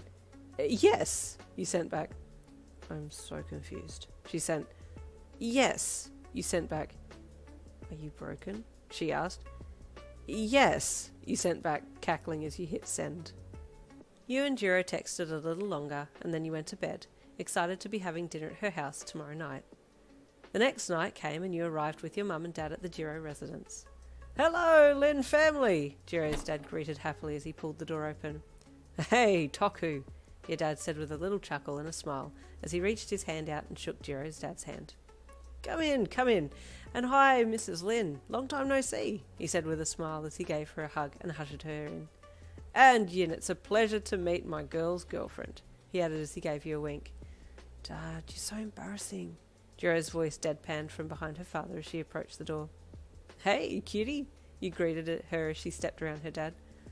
Ugh, you're no less embarrassing, Yin, she deadpanned again. Her dad chuckled. I like you already, Yin, he said with a laugh. Come in. Mrs. Jiro's just setting up for dinner now. You smiled goofily and reached for Jiro's hand, squeezing it gently as you leaned in and kissed her on the cheek. I missed you, you whispered with a loving smile at her. She blushed. Missed you too, babe, she said back shyly. You pulled her along with you as you walked down the hall, following the voices of your mum and dad and Jiro's mum. Hi, Yin, Mrs. Jiro said sweetly as you entered the room, hand in hand with her daughter. It's a pleasure to meet you. Same, Mrs. Jiro, you said with a smile at her. Oh, please call me Mum, she said with a smile. You beamed. Okay, Mum, you said excitedly. Jiro just shook her head and had a small smile on her face. So you led her over to the table and sat down. She sat down next to you, and dinner began. Jiro's parents were lovely, and you could see where Jiro got all of her good qualities from. You were stoked that both your and her parents were being super civil and accepting, and you thought back to yesterday when everything had hit the fan. Man, never in my wildest dreams would I have thought that it would end up like this. This is the best possible outcome, you thought as you glanced at your beautiful girlfriend beside you. How frickin' lucky am I? After dinner, Jiro dragged you away to her room so she could show it to you. Whoa, it's like a replica of your dorm room, you laughed. Or is my dorm room a replica of this room? Jiro asked in her usual calm voice, tilting her head to the side with a cheeky smile, twirling an earjack between thumb and finger. Well, either way, both are amazing because they're your room, you said as you turned and grabbed her into a hug and spun her around as you made your way across to her bed and dropped her down onto it. She squealed and giggled as you fell on top of her. Already? She chided with a small chuckle, lifting her earjack to boop you on the nose. Didn't you learn anything from the last time we got frisky in your room? Yeah, but this time it's your room, you replied as you bent your head down and locked lips with her. After kissing for a little while, she pulled back from you. The school festival's next week, she said suddenly. I've been meaning to ask you to come. I'd love to, wouldn't miss it for the world, you replied with a giant grin on your face. We're going to be starting rehearsals tomorrow if you want to come to that too, she asked as she ran her earjack up and down your arm. Sounds fun. I love your class. They're all hilarious, you said excitedly. That reminds me, when's your submission date for your song? She asked. Have you started anything? F is for frick, you sang wailed, your face contorting in dread. I really got to start that piece, but it needs to be hella good, otherwise I'm screwed. Do you need any help? Jiro asked calmly. You've helped me heaps. I want to help you too. I don't know what I want to do yet, so I'll let you know, yeah? He replied with a weak smile.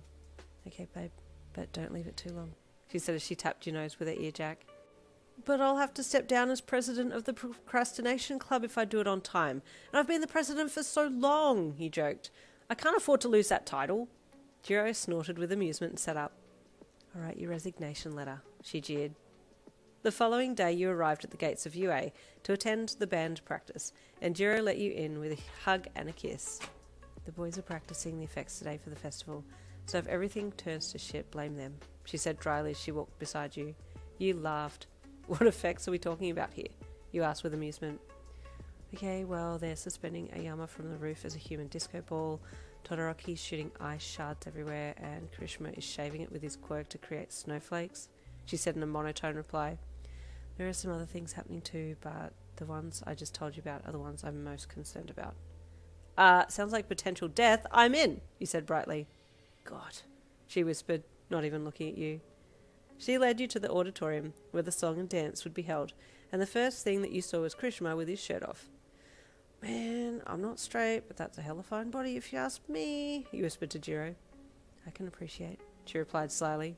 You looked around to see who else was there, and it appeared the whole class was. Where's that Bakugo guy? You thought. You wanted to make sure you and he were at least on talking terms since the rehearsal in your studio, the one where the rest of the band left him behind and you had inserted your own drum beat into the song. Eventually you found him, leaning up against the wall, arms crossed across his chest and a deep scowl on his face. Yeah, maybe I'll go talk to him later, you thought as you turned and followed Jiro towards the stage. As you were about to look away, you saw Kirishima walk past him. Bakugo reached a hand out subtly and ran his fingers along Kirishima's abs, causing the redhead to blush.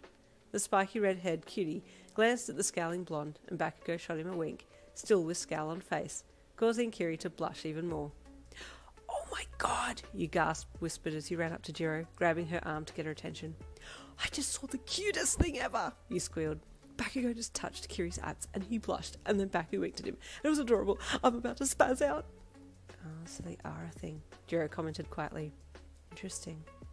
You both continued up on stage, and watched as Ayama was hoisted up to the ceiling on a rope. Midoriya was the guy chosen to run along the beam and pull Ayama along so that all of the audience got the chance at being under the disco ball, and the first trial run was a disaster. No one really knew what Midoriya's quirk was, and you noticed it seemed to be some kind of power quirk, because all of a sudden he could become super strong and quick, as this is exactly what happened with Ayama, who got whisked from one side of the auditorium to the other in about 3 seconds flat. Sacre bleu! Ayama gasped dramatically. Midoriya-kun, that was too quick, he berated in his effeminate French accent. Speak in English, Bakugo shouted from the floor as he looked up at Ayama. No one in here speaks croissant. You snorted with laughter and had to bury your head into Jiro's shoulder. Oh, this is going to be a disaster. Jiro sighed with her arms crossed, while in the background Midoriya was apologising profusely to the dangling Ayama. Well, that was a fail, you chuckled. What's the next thing they have to do?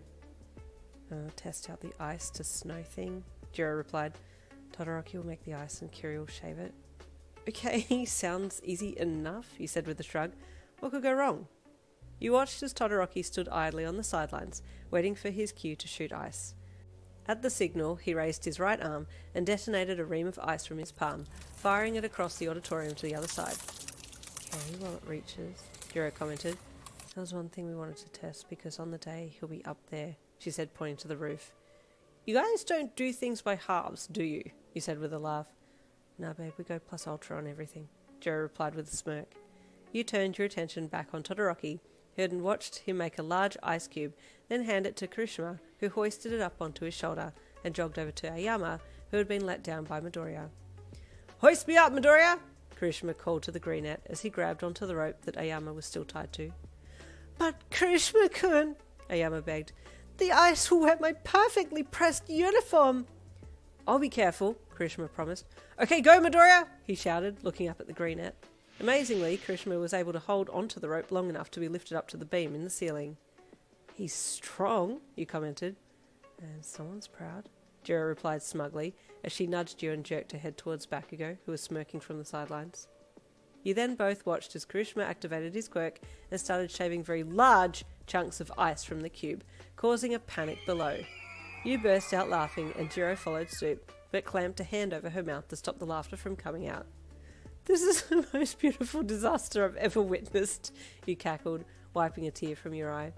Bakugo was now screaming at Kirishima, who was apologising for not being manly, and Momo was crying about the mess on the floor.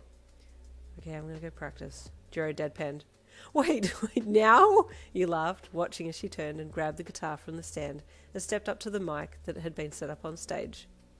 Yes, now's the perfect time because everyone's busy, she replied. They won't be focusing on me. The minute she started playing, the whole room stopped to listen, and you smiled while shaking your head. Yeah, well, she definitely commands the room, that's for sure. You walked off stage and sat down on the auditorium floor, listening with some of the others. Jiro started singing, and Kaminari came running in from somewhere and raced up on stage to back her up, fumbling with the guitar and straps before finally getting it on and playing along. Tokoyami then sauntered up and grabbed his guitar, and Momo came running over too. You looked over your shoulder towards the rest of the class, and absolutely everyone was spellbound. At the end of her performance, the place erupted in cheering. So much for no one will notice, you chuckled internally while you clapped. Man, I'm so glad she said yes to being the main singer, Mina gushed as she bounced up and sat down beside you. She has the most perfect voice I've ever heard. Friggin' amen to that, you said emphatically. She's a damn queen with the voice of an angel. And earjacks of a succubus, but we won't go there, you giggled internally. Agreed, Mina said brightly. Jiro finished up the song and then put her guitar down and walked off stage to where you and Mina were. Was it okay? Jiro asked shyly as she tugged her earjacks in front of her and tapped them together bashfully. Was it okay? You scoffed as you got up. Was it okay? You asked again, placing the back of your hands on your hips and leaning forward slightly to imitate the SpongeBob meme. It was frickin' amazing, woman. Everything you do is amazing, you said, grabbing her in a hug and spinning her around. After rehearsals, you went with her and Mina to get takeaway from a restaurant nearby. Hey, Yinny, Jiro was telling us about how you have to submit a piece for your final grade. How's it coming along? Mina asked as she skipped along beside you and Jiro. Good news travels fast, he said sarcastically. I haven't started, and I don't know what to do. What if you submit a remixed version of Jiro's song? She suggested. You looked at Jiro. Can I do that? Yeah, of course, babe. You don't even need to ask, she replied. Okay, guess I'm doing a remix of your song then, you said to Jiro with a laugh. The three of you entered the takeaway shop and placed your orders, and then sat down while you waited for them to be made. You were intending to eat back at UA. Let's play a game, Mina said suddenly. Mina, you always want to play games, Jiro said in a suspicious yet bored tone. This one's a fun one, Mina replied with a bright smile as she pushed her arms out on the table, stretching out as she kicked her legs underneath. I'm always up for your games, Mina, you laughed. What is it? Never have I ever, she replied with a devious smile as she reached for 3 cups at the end of the table and a jug of water. I'm in, you said excitedly. Got nothing to hide, you thought. This is a bad idea. Jiro sighed as she took the glass from Mina and then let the pinkette pour some water into it. Okay, I'll go first, Mina bubbled. When I ask a question, if you've never done it before, you don't drink. But if you have done it, then you drink. Yeah, sounds simple enough, you said with a shrug. Okay, never have I ever had an earjack down my pants, Mina said slyly. Hey, that is oddly specific, you and Jiro said over the top of each other. Come on. You looked at Jiro and she looked at you. Slowly, you both raised your glasses to your lips and drank at the same time. I knew it, Mina exclaimed. I knew it. Oh, come on, you cried. You totally knew before, otherwise you would never have asked such a pointed question. I'm with you on that one, Jiro deadpanned. Okay, my turn. She leered at Mina. Never have I ever kissed someone from class 1A. I'm out, you said, leaning your chin in your hand. You looked over at Mina, who had a light blush on her cheeks. Oh, you said slyly. Something you want to tell us, Mina? You know, she whispered pointedly at Jiro. Jiro sat back with a smug look on her face. Wait, what? Mina, who have you kissed? You gasped. I know, but I didn't see it, Jiro leered. Mina blushed harder. Oh, the invisible girl, you gasped. It was just a kiss, Mina squealed as she covered her face. Whoa, now the turntables, you said, wiggling your eyebrows. After teasing Mina a little more, you picked up your food and then all headed back to UA. Your parents said it was okay for you to stay and have dinner there, but then you had to come straight home, which you did. You didn't want to get in trouble again. The next morning, you started thinking heavily about your options for your submission piece. I can listen to Jiro's song and then activate my quirk and see what I play, then maybe mash the two together, or I could just submit my quirk piece. You pondered it as you walked to school. Hey miss, you asked as you approached the teacher's desk that you were submitting the piece to. What's my due date for this piece? You asked, just so you knew how far to push it. Next week, Wednesday, Yin, she said, eyeing you. If you are asking now, that already tells me that you haven't started yet and I am concerned. Oh, no, I've started, you lied. I just have a little bit more to do and then I'm done. I do hope so, the teacher said, looking at you like she didn't believe what you'd just said. You fake grinned to cover for yourself. On the way home that day, Jirou rang you. Hey, sexy, you answered. To what do I owe the pleasure of this call? Hey, babe, I was wondering if you wanted to chill after the festival next week. They're going to have stalls and other attractions from the other classes. Thought it would be cool if we went around together. Sounds awesome, you replied brightly. It's Thursday next week, yeah? No, Wednesday, babe, Wednesday, she replied. You can come, yeah? Ah, frick, you exclaimed. My submission piece is due Wednesday. Oh, damn, for reals? She deadpanned. No, it's okay. I'll ask what the latest time is that they'll accept it, and then I'll hand it in before then, he said quickly. It'll be fine. She hummed, unsure of your statement. I'll start it tonight, I promise, you promised. Okay, good luck, she said. Love you, chat later. Love you too, babes. That night you went down to the studio to start working on your piece. You plugged the USB that had Jiro's song on it into the computer and opened the file. The song played and you were mesmerised by Jiro's voice as she sang. Then the song finished. Oh crap, I didn't pay full attention to the song. I'll listen to it again, you thought as you pressed the play button again. 4 hours later, you were tidying up under the desk. Oh no, I haven't even started anything, you wailed as you sat up and bumped your head on the underside of the desk. I've got to start. Another half hour passed and you were restringing a guitar. It was the one that you intended to use for your piece at least, so that was a start. Okay, no it wasn't. You pressed play on the piece again. At 2 a.m, you were sitting on the rolling chair, pushing off the wall to see how far you could roll backwards across the carpet. Oh man, I gotta sleep. You got up and stopped the song, pulling the USB out and then heading upstairs to your room. I'll try again tomorrow. That night you fell asleep having fitful dreams. They were stressful. You dreamed that you had to submit your piece right now. Frantically you grabbed a guitar and played, the song sounding actually really good, and you reached out and pressed record on your device. The next morning you woke up and headed to school, still thinking about that dream. Man, it felt so real, and it was a pretty good quirk piece too, you thought as you traipsed along. Guess there's no way to replicate that song again, unfortunately. The day ended and you headed back home to the studio. Probably should grab my recording device and do some practice songs, you thought as you picked it up and headed downstairs. You walked into the studio and put your recording device down on the sound desk before walking over to the guitar case and pulling a guitar out. As you turned back to the recording device, you saw that some of the memory bar had already been used. Oh, that's odd. I don't remember leaving anything on there. I always move my recordings to the desktop. You pressed playback and discovered, to your surprise, part of a song that sounded familiar. Crap, is this the quirk song that I dreamed about? Wait, did I play that in my sleep? You stood there, dumbfounded for a second. I can't believe I actually recorded this, you laughed internally. That's actually pretty darn good. You played it back, listening to all the different components. Yeah, I could definitely use this, you thought as you copied it across to the sound desk so you could mix it with Jiro's song. You played around and inserted different textures of instruments, fading some of the sounds and pulling forth others. By 2 a.m, you actually had it finished. Whoa, go me, you praised with a smile. I actually completed it earlier than the due date. You promptly carried your sleepy ass out of the studio up to your room and flopped into bed, forgetting all about your USB that was still plugged into the sound desk with your completed song on it. It wasn't until the afternoon the next day that you remembered that you'd left it there. Oh, I hope it's still there. Even if Dad has pulled it out, it should be somewhere in the studio. As you approached the storefront after school, you saw the delivery van outside. Oh yes, more instruments, you thought excitedly. Then you saw them carrying some items out. Hold up, what's going on here? You smiled as you approached one of the guys. Hey, what did we get today?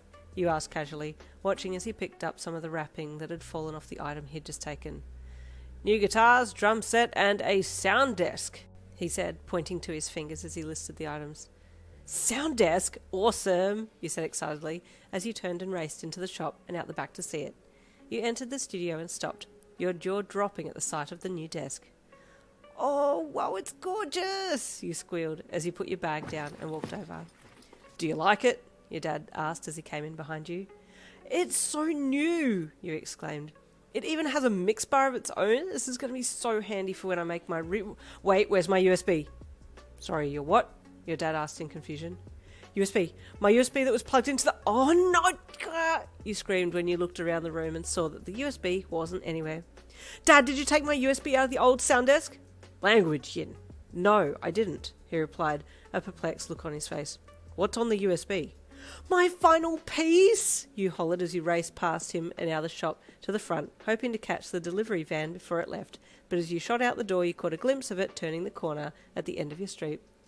No! You wailed. Honey, what's happened? Your dad asked as he came jogging up to the door. My piece! You wailed again. I finished my final piece to submit for my grade and it's on the USB that I accidentally left plugged into the back of the sound desk and it's still there, I'm sure, you said in tears as they welled up in your eyes. Well, we need to go and get it then, your dad said, running back inside and grabbing his keys. Come on, he yelled as he ran to the garage. You sprinted after him and dived into the passenger side of the car as he jumped in and reversed the car. Which way did the van go? He asked as he reversed out onto the road. That way, you said as you pointed off down the road. Your dad snapped the gear stick into drive and you shot off down the road. Dad? You gasped. I've never seen you drive like this before, you yelped as he clicked up through the gears quickly. You've never seen me do a lot of things, Yin, he said in a low voice as he turned the corner quickly. Whoa! You yelled as you slid slightly in the seat. It's giving Fast and Furious! I trained Paul Walker, he joked as he shot you a smile. Not gonna lie, but my dad's being kind of cool right now. He sped along as he turned into the main road and you saw the delivery van ahead. There it is! You screamed, pointing at the truck and bouncing in your seat.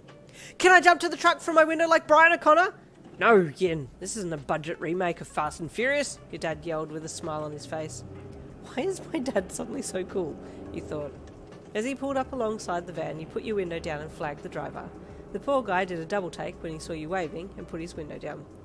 What's up? He called. You're under arrest! You shouted. Yin! Your dad yelled. Oh my god, he growled. Sorry, he yelled to the driver. Could you please pull over?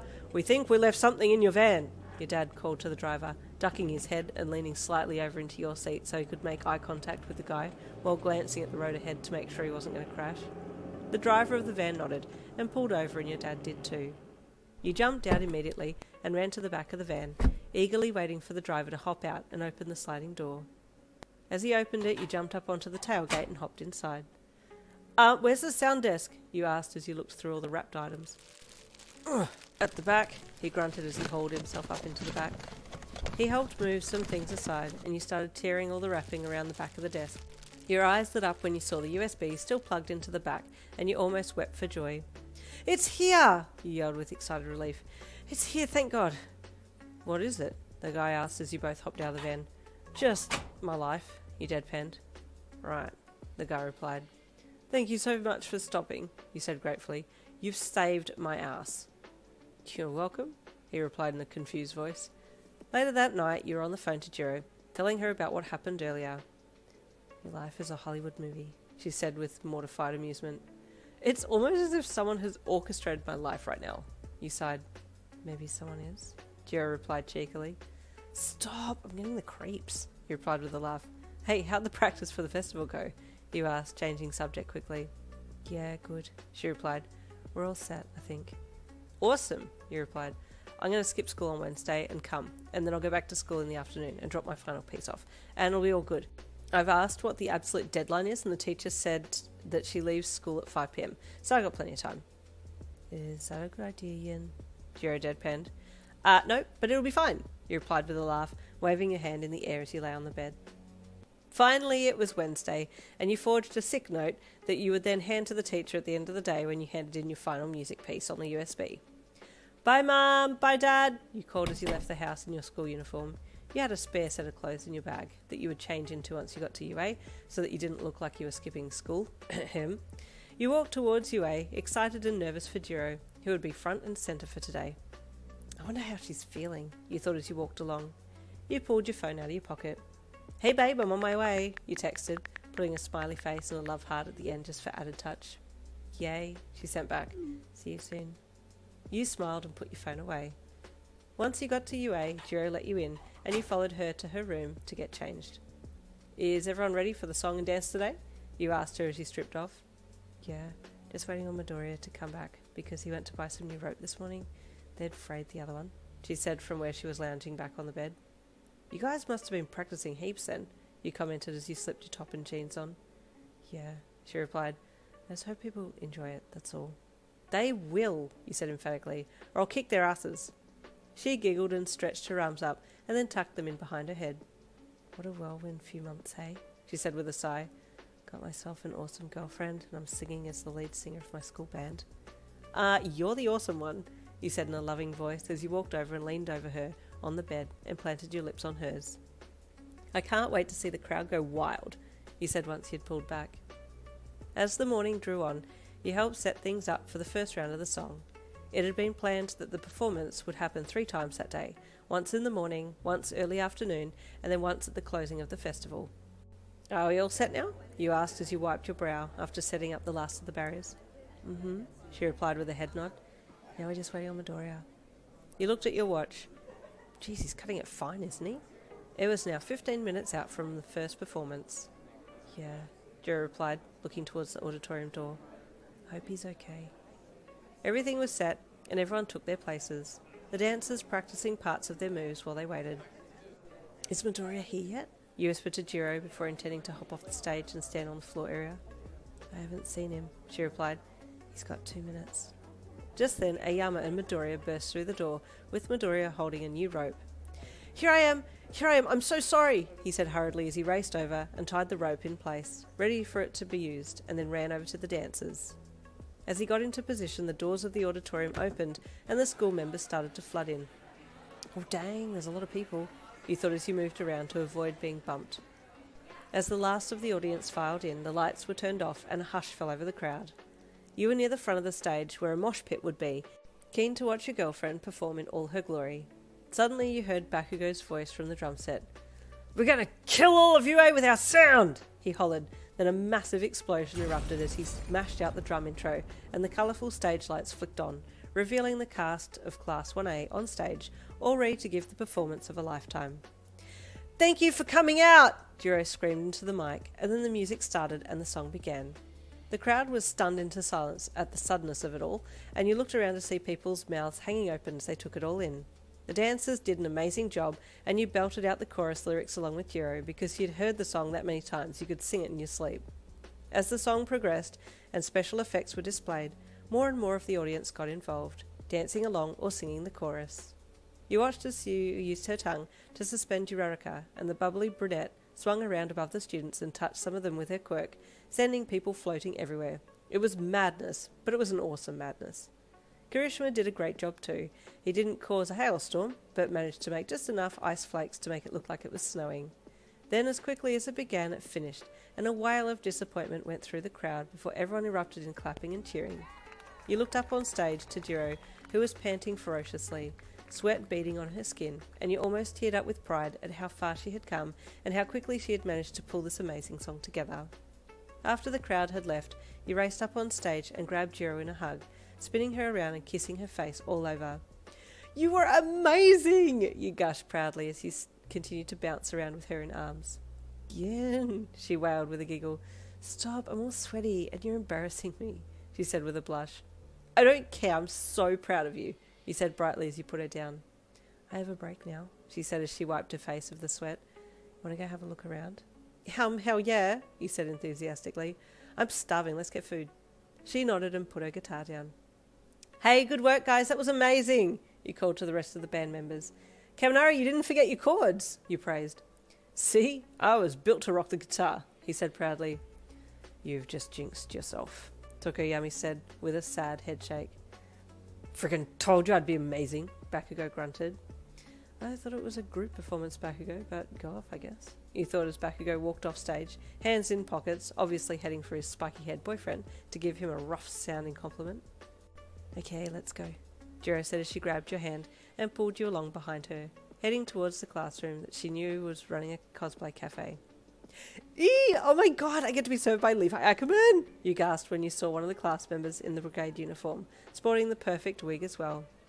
Yeah, there's a few different anime characters serving today, Jiro said with a smile. You lined up and eventually were led into the cafe and took a seat. As you were looking over the menu, a foot slammed down on the side of your chair, and the person cosplaying as Captain Levi leaned down and stared you in the eye. What do you want to eat, brat? He said in a blunt voice. Oh my god, you squealed. Black tea, please, and, this one. You pointed to something that you wanted on the menu. He smirked and wrote it down. Nice choice. He grunted. You looked across at Jiro and pulled the silent scream face as he quietly fangirled.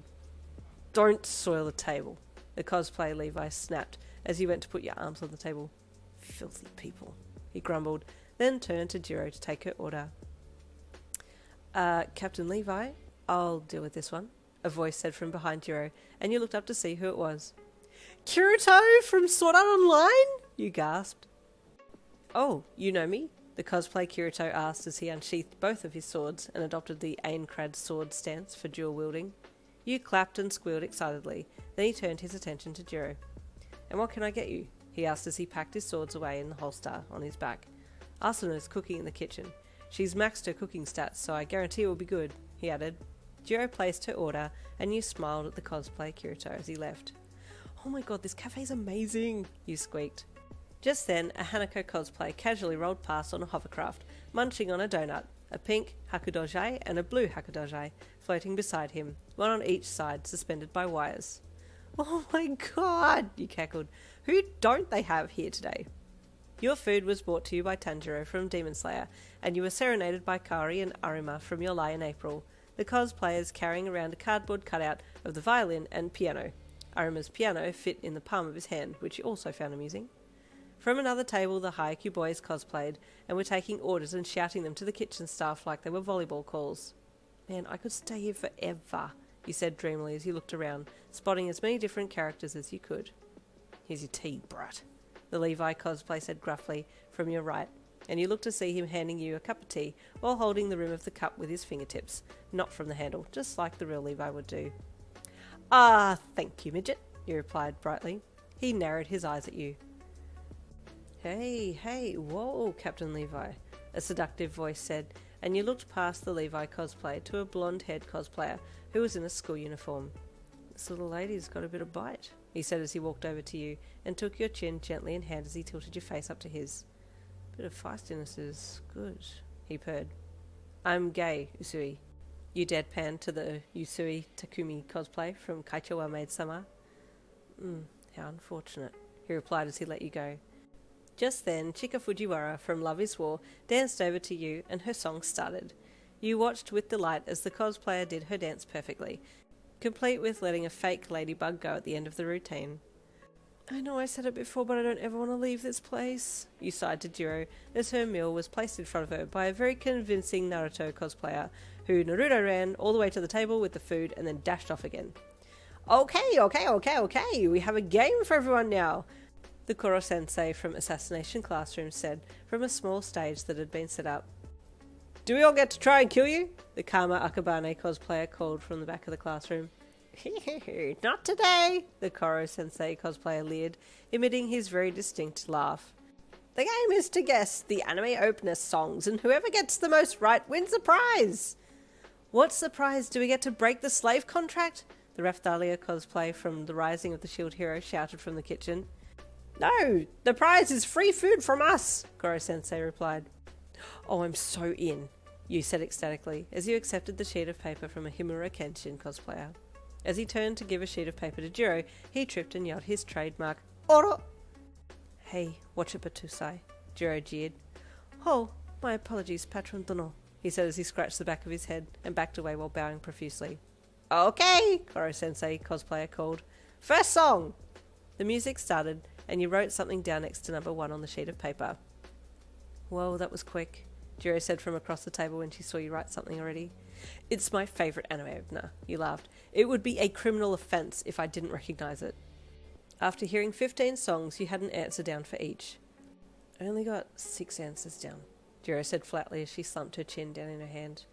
Oh, that's okay, babe. I've gotten 100% for this, so I've covered us, he said with a cheeky wink. Jiro snorted with amusement. They haven't even called the answers out. How do you know you got 100? Because I'm an otaku genius, you replied proudly. Watch and see. One by one, Koro-sensei called out the answers, and one by one you gave a tick next to each until all were ticked as correct. Just as I suspected, you said, holding up your page proudly. I have absolutely no life, but at least my anime knowledge has come in handy. Did anyone get full marks? The Koro-sensei cosplayer asked the crowd. You raised your hand. You were the only one. Whoa, seriously? Someone from a nearby table said in awe. Come up here and let me read your answers, Koro said, calling to you. You picked up your paper and walked up beside him. Wow, he said once he had read them all. They're all right. You go to the head of Class 3E. Well done. Everyone clapped and you did a goofy bow before heading back to your seat and sitting down. My girlfriend's amazing, Jiro said with a smile. Talented in all areas. Speak for yourself, babe, you laughed. After collecting your food prize, you and Jiro went to look at some of the other school attractions. They had a haunted house and a scare cam set up and you almost wet yourself laughing at the images that popped up. So after these two things, you went back to the auditorium with Jiro to help set up again for the next performance. The day flew by and you were having so much fun, so much so that you forgot to keep an eye on the time. After Jiro's final performance, you finally looked at your watch. Oh, I have to go. I have 20 minutes to get from here to my school and have my piece in, you screamed as you turned and fled from the building, racing up to Jiro's room and grabbing your bag. Go, Yin, go! Mina yelled when she saw you running for the door. She had tailed you a bit to see if there was any way she could help. Ida is at the gate! Hop on his back! You tore out of the building towards the gate, and just as Mina had said, Ida was there waiting for you. Yin, this is most unacceptable to have left your project so late to hand in time. May I suggest in future you... Ida, spare me the lecture and get me to the school, please! I'm begging you! You yelled as you did a messy jump onto his back, and he had to stagger to the side to save you from falling off. Very well, he said as he started his jet quirk, and you took off at lightning speed. What would have taken you 20 minutes to get to school only took 10 minutes, as Ida ran you there. You were a little hoarse from screaming directions as he ran, because he had no idea where your school was, but you made it in time, and Ida waited for you while you ran up to your classroom and slammed the door open. Cutting it fine as always, your teacher sighed as she looked up at the clock. Sorry, you said sheepishly as you pulled the USB out and handed it over to her. I will grade this tonight and have your results by tomorrow, the teacher said. Yikes, that's quick. Okay then. After handing in your piece, you walked back down to Ida and told him that you'd made it in time, walking back to the school with him. You were told that there would be pizzas after the festival that day to thank all the students for their hard work, so after getting back to the school with Ida, you met up with Jiro and headed up to the common lounge. I got pizza! Mina called as she walked through the door, with about 8 stacks of pizza boxes on her arms. I got drinks, Shoji said as he walked in behind her, a bottle of drink in each of his 6 arms. That's an awesome use for a quirk, you complimented the giant guy as he put the bottles down on the table. Thanks, he said with a nod to you. Everyone dug into the pizzas and the night continued, ending in Mina's favourite game of Never Have I Ever, but you and Jiro called the rules. You both learned quick from the last time that you'd played with that game with Mina. As the night drew on, you dismissed yourself to go home. You want me to walk you? Jiro asked. Yeah, actually, he replied with a little smirk pulling at your lips. I want a little bit of alone time with you. She blushed and nodded, following you out of the lounge room to a chorus of goodbyes from the rest of the class. The walk home seemed far too short, and all of a sudden you were at the music store doorstep. Ah, damn, already? You groaned as you stopped at the door. It's moving closer to UA, definitely, Jiro joked dryly. Koda's surveillance pigeons are moving it, you joked back. Jiro giggled. Yeah, I better go, you said as you smiled at her fondly. I'll see you tomorrow? Yeah, she replied.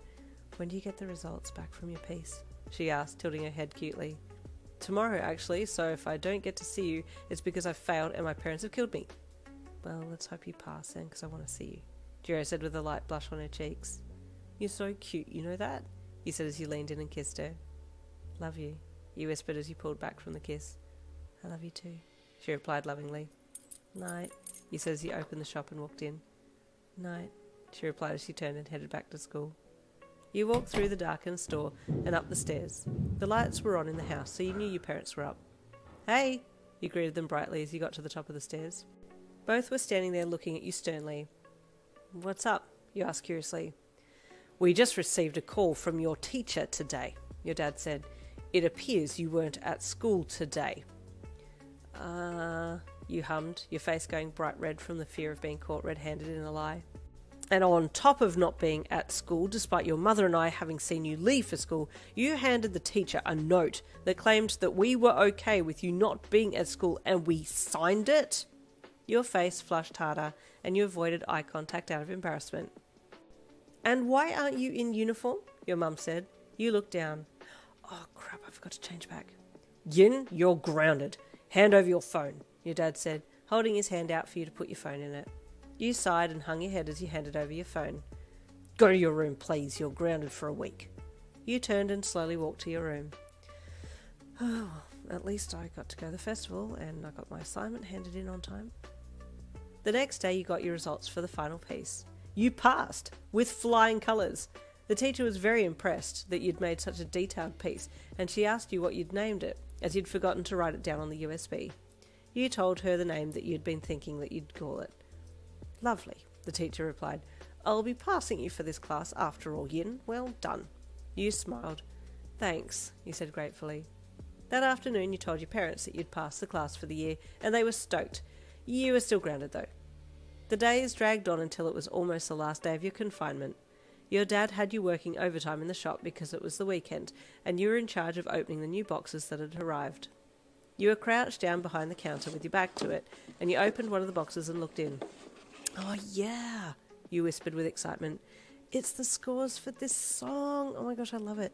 You pulled it out and flicked through the pages, breaking out into song as you read the lyrics. Suddenly, a voice behind you stopped you. "Hey, I recognise that song," a familiar sultry voice asked. You recognised it immediately. "And I know exactly who you are," you said as you stood up and turned around. "You're wifey material, so you should marry me." Jiro smirked back at you and leaned down on the desk as she toyed with one of her earjacks and gave you a half-lidded, seductive look. "Hell yeah," she replied cheekily. "You had me at wifey." "And you had me at hey," you leered back before leaning over the counter and kissing her. And there ends the completed book of You Had Me at Hey. Thank you so much for listening, and hopefully I'll see you in another book.